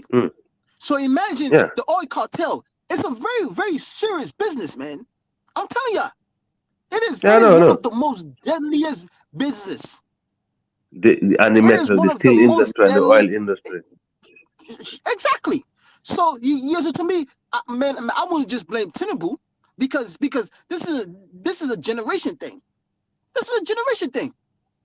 It's a generation thing. They all benefit off not Nigeria having their own oil refinery because they chose not to build it. Just like how Nigeria had a steel plant. Imagine how important steel is. They scrap all that. Can you imagine that? A steel plant. The Nigerian government destroyed that. I mean, come on now, because of somebody within the West gave them an order to not continue that steel plant. African leaders take directions from the West. That's just how it is. Dangote refinery only get 1/3. The refinery only get 1/3 of what he gets from Nigeria. The rest of it is coming from outside. Can you imagine that? It's gonna take time. I mean, eventually, because I heard the government or some other rich guy is gonna try to build his own refinery as well. Because Boa. Yeah. Just like they say, right? Monkey see, monkey do. If I see you doing something great, most likely my belief is gonna be funny, isn't it? So it's funny because Boa and Dangote. Yeah, Boa and Dangote, they never used to like each other. They used to be the worst enemies, and now they're working together. It's really good to see that. So to me, since everybody that's has witnessed it. Is that Rabiu, isn't it? Rabiu, his name, Yeah, since he's now the second. Yeah, he's now the second richest man in Africa after Dangote, and they both from Kano. Since now everybody have witnessed it, right? Have seen it. So now they're gonna we're gonna build our own. Because now we got the blueprint. The blueprint now is Dangote. But and by the way, Niger, they just discovered another oil as well last week. No, but Niger oil is sweet because most of the oil there is easy to operate. It's easy to get off the ground. Yeah, they just discover another oil. Yeah. That's what I'm saying. Like to me, energy should never be a problem in Africa. I do not care. Energy should never be the problem in Africa. But at the end of the day, for you to control the world, you have to control energy. So if energy is tremendous in Africa, you want to control the world, you're not going to allow Africans to explore the energy for their own good. No, you're going to sabotage it. But then you're going to do it in a way that you're not the person sabotaging it. You're going to do it in a way that as if it's the government that's actually sabotaging it. But you're the one making sure these people that are in power to make sure they're sabotaging it. So because you want the citizens not to blame you, but to blame the government. But then now, when you try to replace that government and put somebody else that's going to fix the problem when it comes to energy, then you come in now and try to unalive that individual. When you unalive that person, then you put somebody else that's not going to do it. Because your ideology is to control the world. You don't want no competition. So that's why, and then this been going on. This is a recycle that's been going on in Africa, man. Over and again, like blanking. But once you're an individual that wants to say, okay, well, my country, this is what we're gonna do. We're gonna develop our country. Be very, very careful. If you don't protect yourself by gun, I do not care. The very first thing you gotta do, protect yourself by gun. Forget about that democracy thing. I do not care. Me, man, if I want to develop my country, the very first thing I'm gonna do first, because I know for sure I'm a radical man. In a very good way. I'm going to protect myself by gun. Because if you don't protect yourself by gun, these people from your own, from your own country, at least from your own country, they're going to be the first one trying to take you out. So if you protect yourself by them people, then the outsider force comes in now. Because they are more powerful by, but at the end of the day, the very first thing, you got to protect yourself by gun. Forget about all that fancy words, democracy. I do not care. Because if my ideology is to better my country, forget that. The very first thing I'm going to do, I'm going to protect myself by gun. I'm going to put myself with people that have guns. When you see me, you're going to see guns. What's that going to tell you? Don't try me. I'm serious. Don't try me. Because if your ideology is to better your people, the West is going to take you out. You see what's going on with these countries. That's just how, to me, that's just how it works, man. So to me, I've come to understanding that's how the world operates, man. So that if you have a good heart, but you want to fix your own country, by your people and for your people, be prepared for that war. Be prepared for that war. A lot of men, a lot of women are not built for that. A lot of men and a lot of women are not built for that. Nothing wrong with that. It's just that some people are not built for that. You understand me? Right, go ahead. Let me shut up, man. Oh man, he ended the show. Man, St. James. No. You go ahead. Yeah. I was in a show before. Yeah, this guy, he worked for the U.S. government. He was saying about this. Yeah, he was saying the same thing. He said people don't understand, if you're trying to eat off America plate, they'll come and smash it, and they'll take it and they'll go with it, because the reality is they're not going to allow you to build to compete with them. That's the reason why it's always important to build it. Yeah, it's always important to build your own defense first. Then you obviously build what is there to be protected. That's only unless you're really strategic. Unless if you're really strategic, you know how to use your leverage properly while you're doing it. Otherwise, it's just a waste of time, man. No, of course, because you know why? Africa, it's a teamwork. It is a teamwork. It's not just individual work. Because at the end of the day, you're gonna need people that's gonna have the same belief as you. These people are very important. Me, I don't. Even though I don't believe in this. Even though I don't believe in. Go ahead. No. Even though I don't believe in violence, I believe in doing everything peacefully and being strategic. I believe that, you've got to do everything you can to also defend your people and defend what you have as a nation. And that's just the reality. So we will see. But I think, Africa is about to enter a new dawn. And I think the people that we think are actually bad. One day we're gonna, if not careful, we're gonna see this as a good one, because there's more evil powers popping up who are actually gonna be more evil than the one that we're currently seeing. That is my biggest problem. And yeah, so yeah, I honestly, I've been real with you. Unless we say you have to know how to side with the people who have who actually have your interest. Who actually definitely desperately in need of what you got, so they can help you protect it while you can protect yourself. Or we actually embarked on look, most of these countries that you see today, they have what they call national army service. Kids enter the military at a certain age. They learn how to be a builder, plumber, build roads. This is how most of these countries develop, like China and other countries. That's the system. Until I see African leaders doing that, trust me, we're just going to be slaves now. We're just going to be wasting our time. There's one thing that is working though, I must admit. And I used to think we're just coming here online talking rubbish, nothing is happening. But all this Pan African mindset, all this Pan African wave, is actually catching a lot of these Western leaders and is affecting their foreign policies in Africa. I can see that. If you look at what Macron was saying and his body language and everything that they're trying to do in Africa in the last few years, you can see we're not been coming online talking for no reason. It's actually working because he's actually affecting. I can hear some of our even politicians are talking about being Pan African nowadays, and these are things I never used to hear before. For the last 20 years, like since the death of Thomas Sankara and Patrice Lumumba and so on, you don't hear African leaders talking about Pan Africanism. But recently, that's all they talk about, Pan African. That's why Africa. Any president nowadays in Africa, if you don't want to at least give the people some type of leverage, you're gonna be in trouble. I'm telling you the truth. You're gonna be in trouble. Any president nowadays in Africa, right? If you want to give the citizens some type of comfortable leverage, you're gonna be in trouble.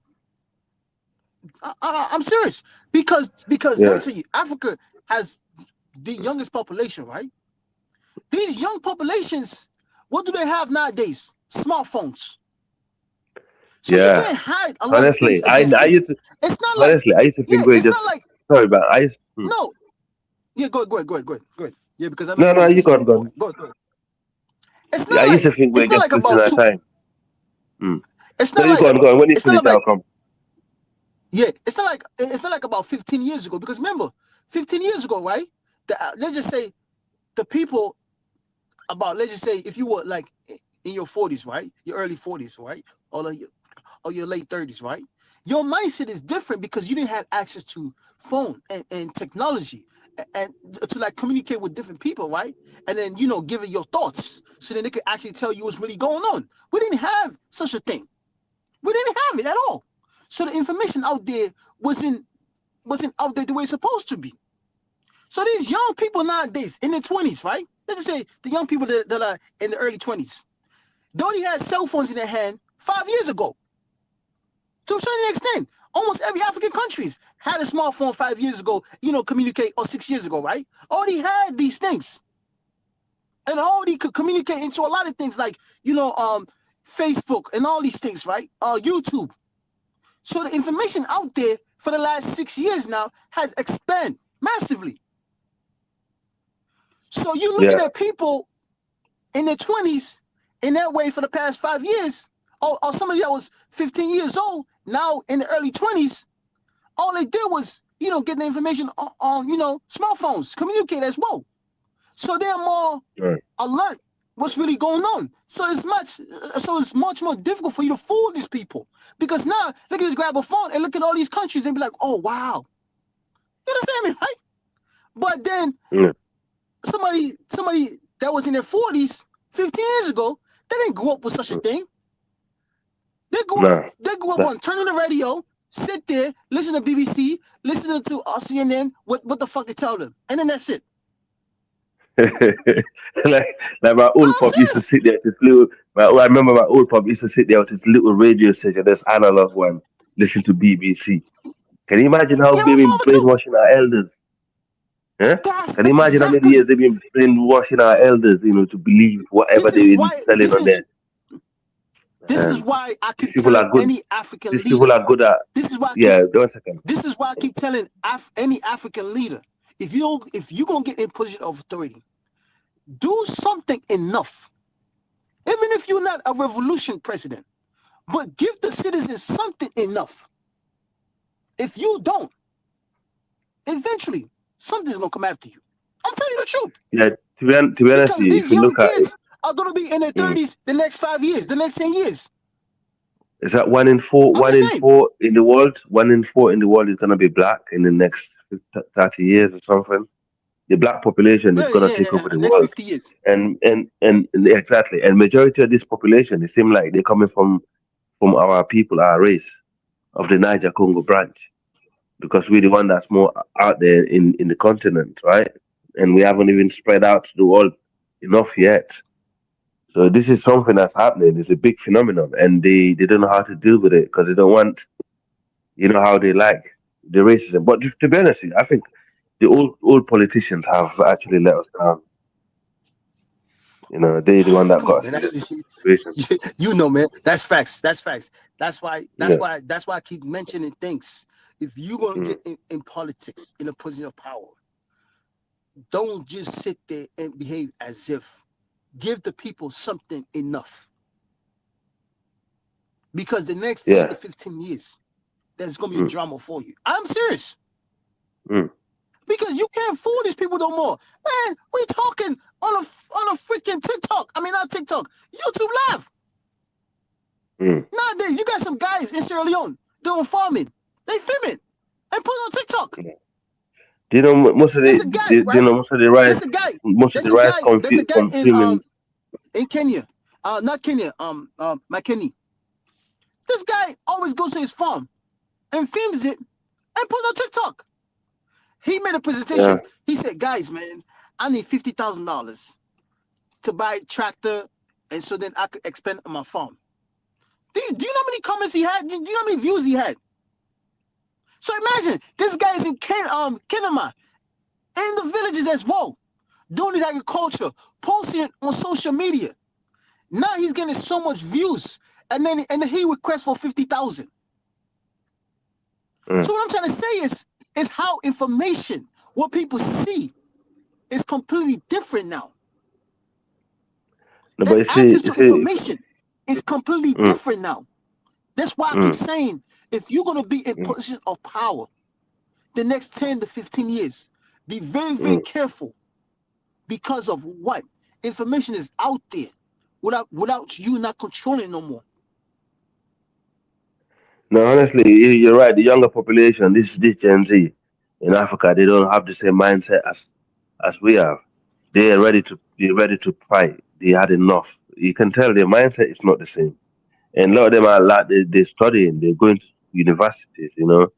They're not just learning trades, and they're exposed to the internet. So the reality is, our leaders, if they don't wake up, trust me, and I think that's why you know um, education is a key for the entire region.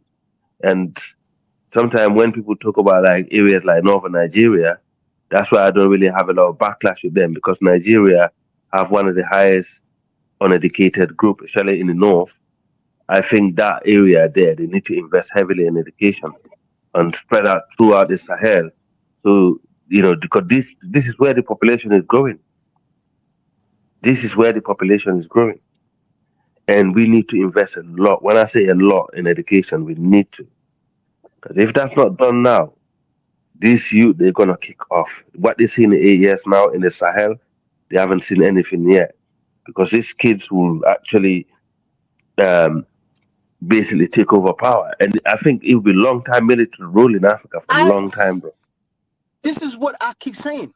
Exactly. Mm, Now imagine if these three guys survives for and then fulfill, let's just say, the next 5 years, right? When you seen infrastructures, How can you lie to another young man that, another young woman, her entire 10 years of life has been on the phone, social media, looking at things. How can you persuade them? How can you lie to them? You understand me, right? How can you say this is false and this and that when they seen it physically for the past 10 years now? Just like how you just mentioned it. Just like how you just mentioned I mean, yeah, it's just sick. And listen, its time is coming up. Most of their money cannot be hidden. They cannot. They will have nowhere to run with their money. I guarantee you, because there are a lot of legislation that they're passing right now throughout the world. A lot of these corrupt leaders, maybe with the exception of Switzerland, maybe some of the Commonwealth countries, they will not be able to go there and actually hide their money anymore and their wealth, because a lot of these countries are feeling like you are coming here begging for, you know, um, for gift aid or aid towards your country, but then at the same time you're looting your country while you're buying houses and stuff like that. Because if you look at the guy in Congo, for example, like the amount of money that they have, there was a president from, I forgot the name. Is it Central African Republic or Equatorial Guinea? His son went to America on during that Biden conference, right? My man went there to go and collect money, but he went and stayed in the most expensive hotels, went out shopping, buying like £1 million cars and what. How can he do that? It's like you're actually going to beg for money, but you're actually going out there spending more money than you get, and then you turn around and say you ain't got no money. It's actually crazy, man. Africa is like we need to just wake up. We need to wake up and educate our group of people. And actually, as I always say to you, energy. You're right. That's one thing I agree with you. Energy. Look at this region that we come from. Like within the border between Sierra Leone, Guinea, and Liberia. Do you know the amount of canal we can actually make build there and supply the entire region energy? Just building dams and dams and dams and dams. We can build so many dams and trade routes because these are all rivers that crisscross. Sierra Leone, for example, can supply the And entire beside the even Mano that, River. right? No, one second. Let me finish. Bro. The Mano Yeah, River Union alone, can supply the entire West Africa fresh, clean water and electricity, clean energy. I mean, clean energy. We can do it. We have the rivers. We have Yeah, but the everything that it takes to do it. Honestly, bro, we can do it, but it's just the wheel that's not there, bro. yeah, oh yeah, 100%. And then also, right? Let me add this, Mm, right? What you just said, right? mm. Beside the river, right? The river won't get dry. Why? Because we get at least 5 to 6 months of rain. You understand me, right? Yeah, So at sure. least we get at least solid 4 to 5, at least the lowest 4 months of rain. But then when that rain comes, it's a massive rain. So the rivers will never be empty. These people know what we have. They don't want us to use what we have to get ourselves in the world, the position that we deserve to be in this world. That's all it is. Because if Mm, we have all these things, if we put it in place, who the hell are them to come tell us what to do? mm. Think about it now. Who the hell are they to come tell us what to do now? That's the problem.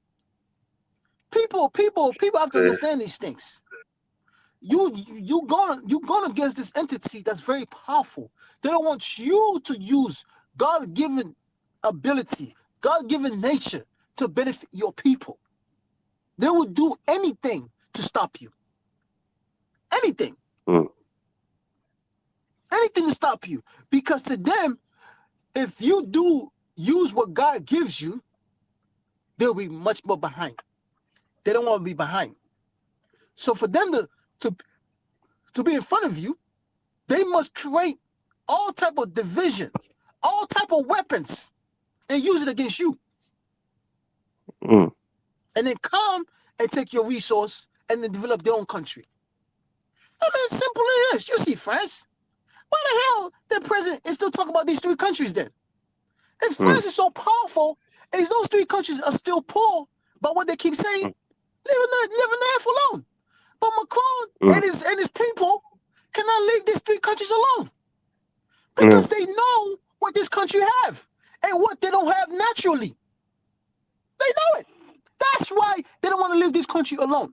So you must take your power away from these people. It's not just going to be diplomatic and be nice. No, there's going to be a physical war against these people. They're going to use people against you to turn against you so that they can unalive you.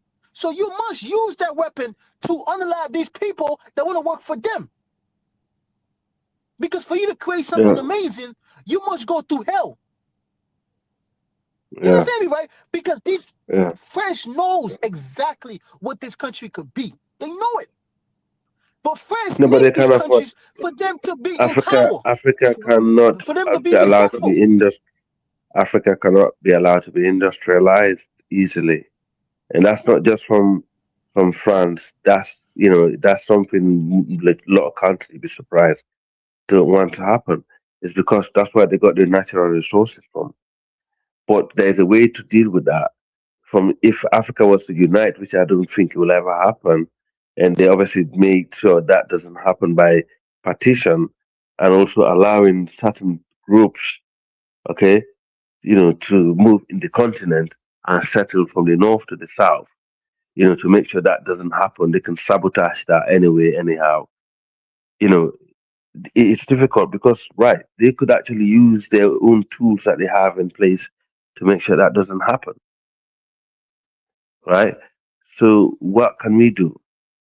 They have to form cartels.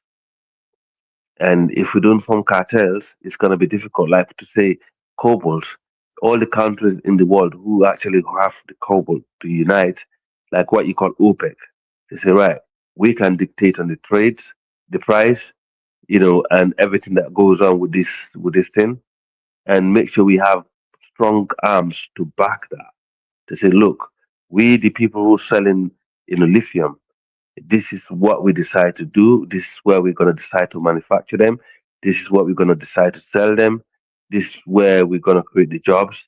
You know, whether we work with some multinational corporations, with some governments that have their interest in there as a backing, you know, or we actually just do it as a governmental level to say, well, if certain region in the world who are more interested in the third generation of industrialization are happy to work with us that way, we could do it this way.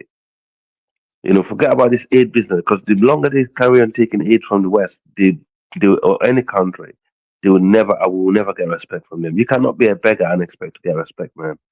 You cannot keep being a beggar. At the same time, these people are robbing you anyway. You didn't need to beg them because the thing that they're taking from you is more valuable than that piece of paper that they're giving to you. And most of the time, they're not giving you money anyway. They're sending their companies and their staffs. Look, for example, the deal that the Nigeria came to get with in the UK, okay, to build a port. The Prime Minister said, I can't blame the UK for that. It's a strategic thing they're doing. Everybody's trying to gain something. He said, we're going to help you out to build a port, but you're going to have to buy all the steels from us. Okay? And that was it. You have to agree to it because we're giving you the money. If Nigeria was the country that actually got that money themselves, they would decide where to buy that No, steel no, from, no, right? no, no, no, no, no, no, no, no, no, no. Yeah, but Africa. Obviously, no. Hold on. I understand what you're saying. I completely understand what you're saying, right? So obviously, common sense, somebody that what I'm saying, like their parties come first for their people, right? You understand me, right? exactly. It's not gonna That's my point. agree to a deal like that. But that deal is because of it's only agreed to it because of Tinubu works for them. That's why it is. That's my point. Because But that's my obviously, point. this I is don't what know they're why gonna you're trying do. to go around it. This, yeah, I got you. No, understand. But the way you try to put it is, yeah, but you're right. 100%. You're right. Because look at the deal, right? Using the steel from these people, right? So then they're going to use their workers as well. And then after that, they're using their own materials that you're going to buy from them. They're going to sell it to you expensive, and then they're going to charge you more for labor, everything much more expensive, right? And then on top of that, the port is going to be owned by them. You understand me, right? And then the port is going to be governed by them as well. So I you don't know if understand it's me, gonna be right? owned So by them, technically, but no, I don't know if it's gonna in be a owned by sense, them. that but in like in a sense, it's definitely gonna be, let's say you got to pay them 30 years to pay off the thing and stuff like that. It's just a trap just to put the country in the debt. Or you can own the port as well. So you understand me, right? And then but you're gonna have your own people that's gonna be in charge of the port as well, because when stuff comes in, you're gonna be charged of. There's a lot of things. It's just a leverage way of making sure you control the country. That's all it is. It's just a leverage of you dictating what's going to happen within that country. But if you have a sober president, just like you mentioned, it's not going to agree to a silly deal like that, man. Because Nigeria could build their own port, in my view. You get the you get the most smart Nigerians. You finance them, they could build it for sure. Yeah, yeah. I For sure, mean, man. They could build most. it. Yeah, Everything that's comes what back I'm to the trying to leader, say to you. Yeah, and this is it. That's the bottom because they're line. gonna do because at the end of the day, just like you mentioned, they're gonna do what's benefit them. Yeah, I'm talking about the outsiders. Man. They're gonna yeah, do as much as what's benefit them. yeah. That's it. Everybody will do that. That's how the world works. This is just the fact of capitalism.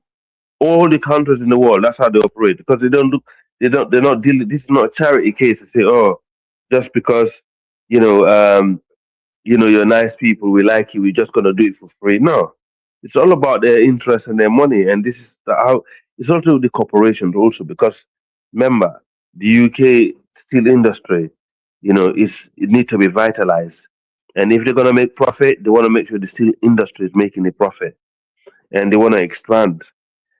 But where are they getting most of the steel from? Look at Sierra Leone alone. Do you know Sierra Leone sits on the largest deposit of iron ore in the whole of Africa? Do you know that? Man, when you bring up Are you, our country, man, are you listen, I get did sick, you hear man. that? Sierra Leone sits on Yeah. okay. No, Sierra Leone no, sits no. I heard it. on I the heard it. I largest heard it. deposit of When iron you ore in Africa. They said it's a Guinea. Guinea just when you got the bring up best quality. Listen, Guinea just got the best quality of aluminium, which is easy to deal with. But Guinea doesn't have a larger deposit of aluminium than Sierra Leone. People don't understand that.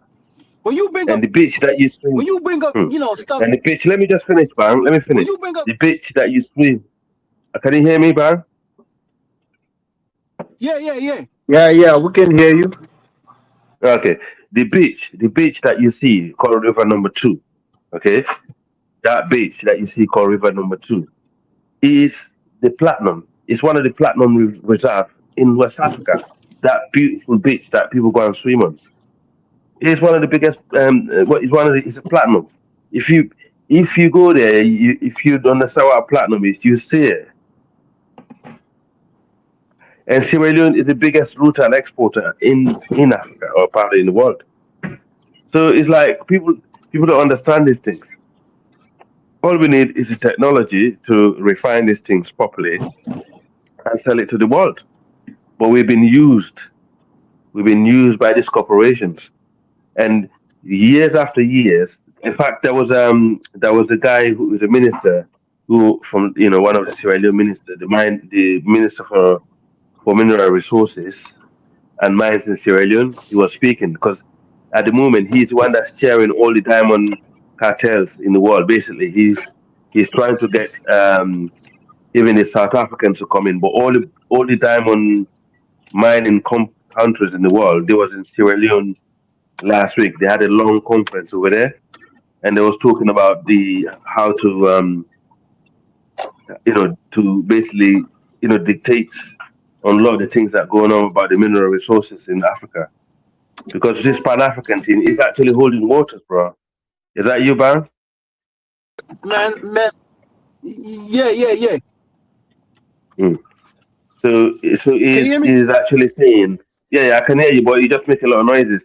He was just saying how the mineral resources in Africa, have been abused, and they're forming a new alliance. So, it's like what is going on in the Sahel. People might not understand this. It is actually what is actually playing in a lot of African leaders' head, because they're seeing it, they're thinking these guys. We might not like them because they're military officers, but what they're doing, their ideas, is actually working. Is actually right. That we should stand up to these countries. Can you hear me? Yeah, I can hear you, bro. I was just My bad, speaking. man. I was in and out, with the car. But I heard everything you were saying, man. Everything, Mm, man, everything you were saying, I heard it. But end of the day, no matter what we say or do, if we don't have the leader to have that belief mindset, mm. like what I'm saying, like none of these things cannot come to reality. Everything No, comes it's back true. to the leaders. Everything comes back to the leaders. Everything in Yeah. this world, man. The leaders set the agenda, and then everybody else just spread their wings, so then the country could fly. Mm, But these people are not gonna let us go for free. I am telling you, are not gonna let us go for free, because you know why? It is their mm, future they're fighting for. Their kids' future, kids. You understand me, right? Just like how Donald Trump, right? Because to me, Donald Trump is really what America is. When you actually, you know, study America, right? Donald Trump is an immigrant that came here on what I think third generations or fourth generation, like whatever it is, right? Look how he slowly reduced the power. Donald Trump gave the Republicans, the white people, let's just say white people, right? Gave them what? 3 Supreme Court leaders. Before he came to power, right? There was one Supreme Court leader that died, right? Under Obama. Obama had a year before he could leave, right? The Republicans completely blocked Obama from nominating that person, right? As soon as Donald Trump came to power, he automatically chose a Supreme Court leader. And then one of the Supreme Court leader as well retired as well, a Republican. Donald Trump quickly named that person. And then another one died. It was a Democrat. Donald Trump had like what? I think a year remaining. Donald Trump forced that Supreme Court leader. So he gave them 3 that's going to protect the white power structure, right? For their kids. And then what happened next after that? The so-called birth control thing law passes, right? Who does it benefits? It benefits the white structure because the white people population are dying. So think about it now. So as soon as they got hold of the Supreme Court, what bill did they pass? The birth control bill. Because you know why? They needed their population to expand. So it is a must. So you see now, right? Joe Biden comes then in power, right? And everything. He did his other white people thing, right? Try to invade Ukraine as well, making sure, the energy, the resource was going back to America, right? He signed a deal with Angola to build a train all the way the to Labito Congo. corridor, Yeah, Labito exactly. To corridor. bring the resource Do in. you, You man, understand me, do you right? know Now check this this out. is how I American? got you. One Yeah. second. I got you. Mm, Because mm. I gotta step in and do some other stuff real quick. But St. James, man, I want to ask you a question before we do leave. But anyway, let me get to this Donald Trump thing, right?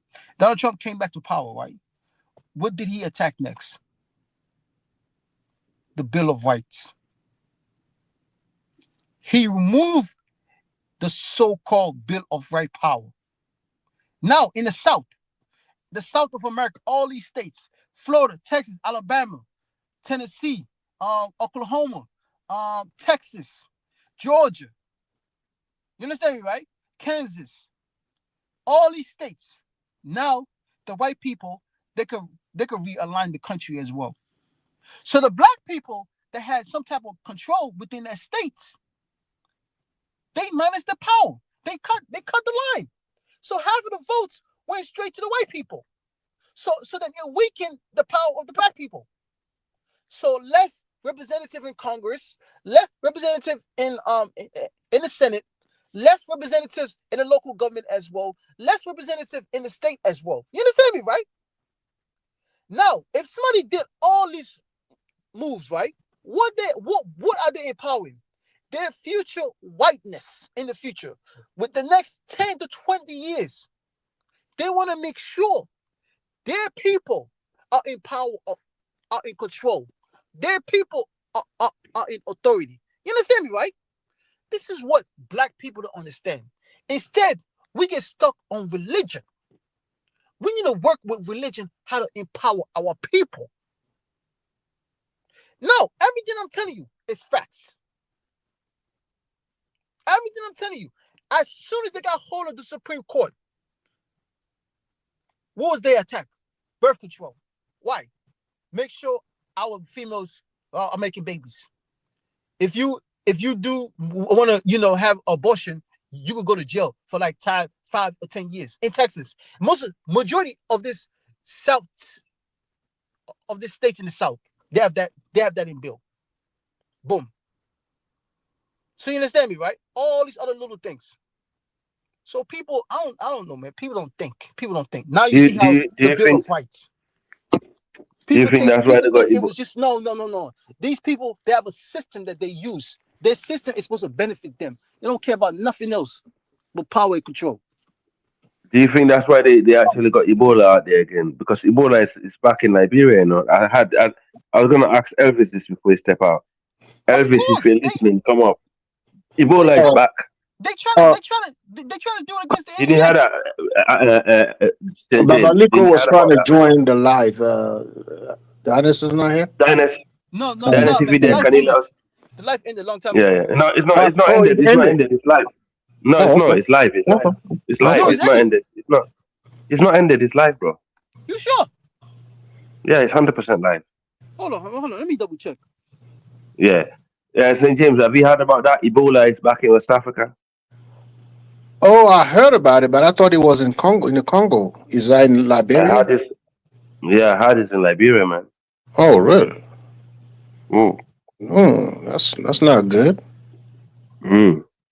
So, See, you're definitely right, man. The life is still there. See, all these people. It's funny what they're trying to do. They're trying to reduce. Listen, I'm guarantee you, they're trying to reduce our population, bro. Right. They are trying because in Sierra Leone, remember, Ebola is 90%. If you catch it, you're 90% chance you're gonna die. And bang, you know how that affected our economy. Sierra Leone was the fastest growing economy in Africa when Ebola hit. Fastest growing. Just after the war. Yeah, I mean, that's just because they know COVID can't really do nothing against us. So now they want to bring back Ebola because Ebola was so effective. Oh yeah, it was 90% chance of gonna die. Yeah. It's a system, man. Everything that these people do is a system of empower them, and I can't blame them for that. Yeah, that's why I was gonna ask Elvis because remember I was talking about this. That's the wrong person. Man. Come on, man. Come on, man. Ask somebody else that care about about Africa, man. Elvis just come in just to talk about Africa. He don't care about Africa. Nah, he doesn't. This is a problem. He doesn't care about Africa, man. Elvis will allow the white man to run Africa for another 2,000 years. That's what St. James said. He will never mind. I'm serious, man. He will never mind. He said, which part of Guinea is the one is Liberia? My man is like, was very. I heard when he came in, man. That one is like, about to take it from him. Yeah. I was listening back, man. I said, man, St. James, I like how he checked them on that democracy thing. Well, do you know why? Do you know why Liberian people have problem with Burkina? It's because Burkina boy when they assault them out and during the war. You know, Burkina boys went in there hard. You remember that, but they still haven't recovered from it though. Liberia is still on the high. Liberia is the poorest country in West Africa today. It's the most underdeveloped. And then somebody like You him, know, and then somebody like him right here wants to come and praise the France. Burkina Faso is better than Liberia on all levels. Listen, they're my neighbors. I know they're better than Liberia on all levels, man. Right now, you can't even compare them, even though Burkina is at war. In fact, Sierra Leone that you see, the Sierra Leone we just finished war, but we've got one of the best road networks in West Africa. You know, from when you enter Sierra Leone from the Guinea and Liberia border, from when you get into our border all the way to the capital city, you get clean, smooth roads. You don't find that in any of the other countries. If you enter into Guinea, you know, if you leave Sierra Leone border, as soon as you get into Guinea, bro, it's all bad roads. Same with Liberia. Until you get near the city, that's it. And you can't trade like that. You can't do business in those environments. You know, So it's you're about to sad. take Liberia very soon, huh? Or you're gonna let Ebola take care of it first. Guinea probably gonna take care of them before Ebola come there. Oh, okay. Now, That's what we need to do. back, right?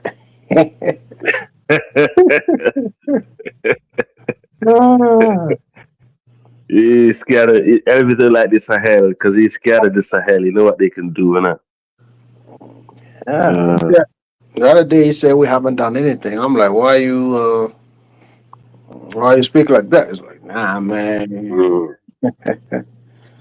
see, the thing is, they don't understand. Most of the people you find in the Sahel, most of the people you find in Sierra Leone, in Guinea, in Liberia, not like basically from Sierra Leone to Guinea to Senegal, the people you find in northern Burkina Faso, in northern Ghana, Mali, these are all one people, man.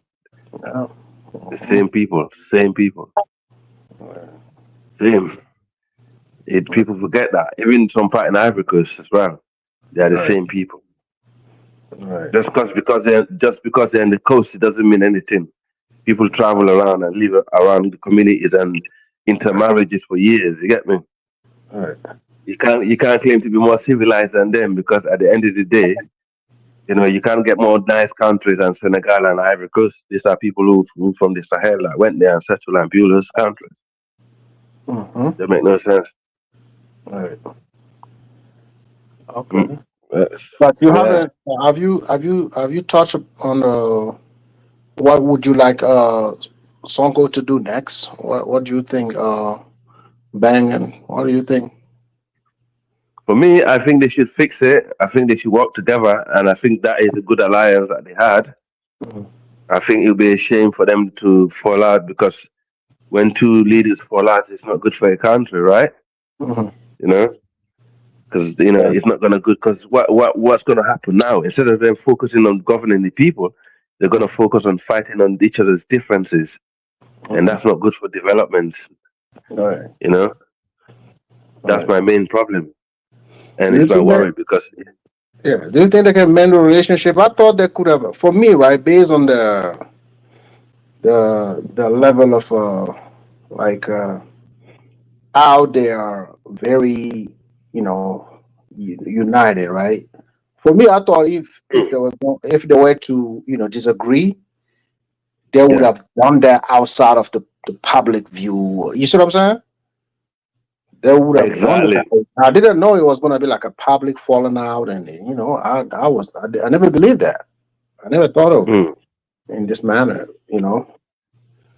I thought they was gonna have like a meeting, and Sonko would then step down and peacefully, and that's what I thought. I didn't know it was gonna be like that, bro. No, it is out the play now, isn't it? And that's sad because the Senegalese youth they had so much expectation from those two guys, right? Absolutely. When they was coming up. It was the my bad, biggest. man. Yeah, my Yeah, bad, man. Had to fix my I don't know what's wrong with my iPhone. that's right. Yeah, It that's is fine. We'll disappointing step for out. both. It is disappointing for Yeah, both on both sides. yeah, but No Yeah, but it's side two is sides. winning. No side is winning. The Yeah, yeah, people. but no. yeah, Yeah, but but wait, St. we're talking. James. Oh, Mhm. go ahead. Yeah, My bad. Go ahead. Yeah, no, I'm no, just it's saying. cool. Yeah, no side is winning. Like you said, the people really went out of their way to put them in power. And what? Less than 2 years, right? Less than 2 years. Yeah, It's not a good look for both of them. no, Yeah. not at So all. uh, Not good, man. Because whatever now they people. decide, yeah, Mm, whatever they decide, they should really think about the people. yeah, What the people would like to see before 2029. yeah, And see if they can leverage the rest, right? You know, yeah, mm, for Senegal.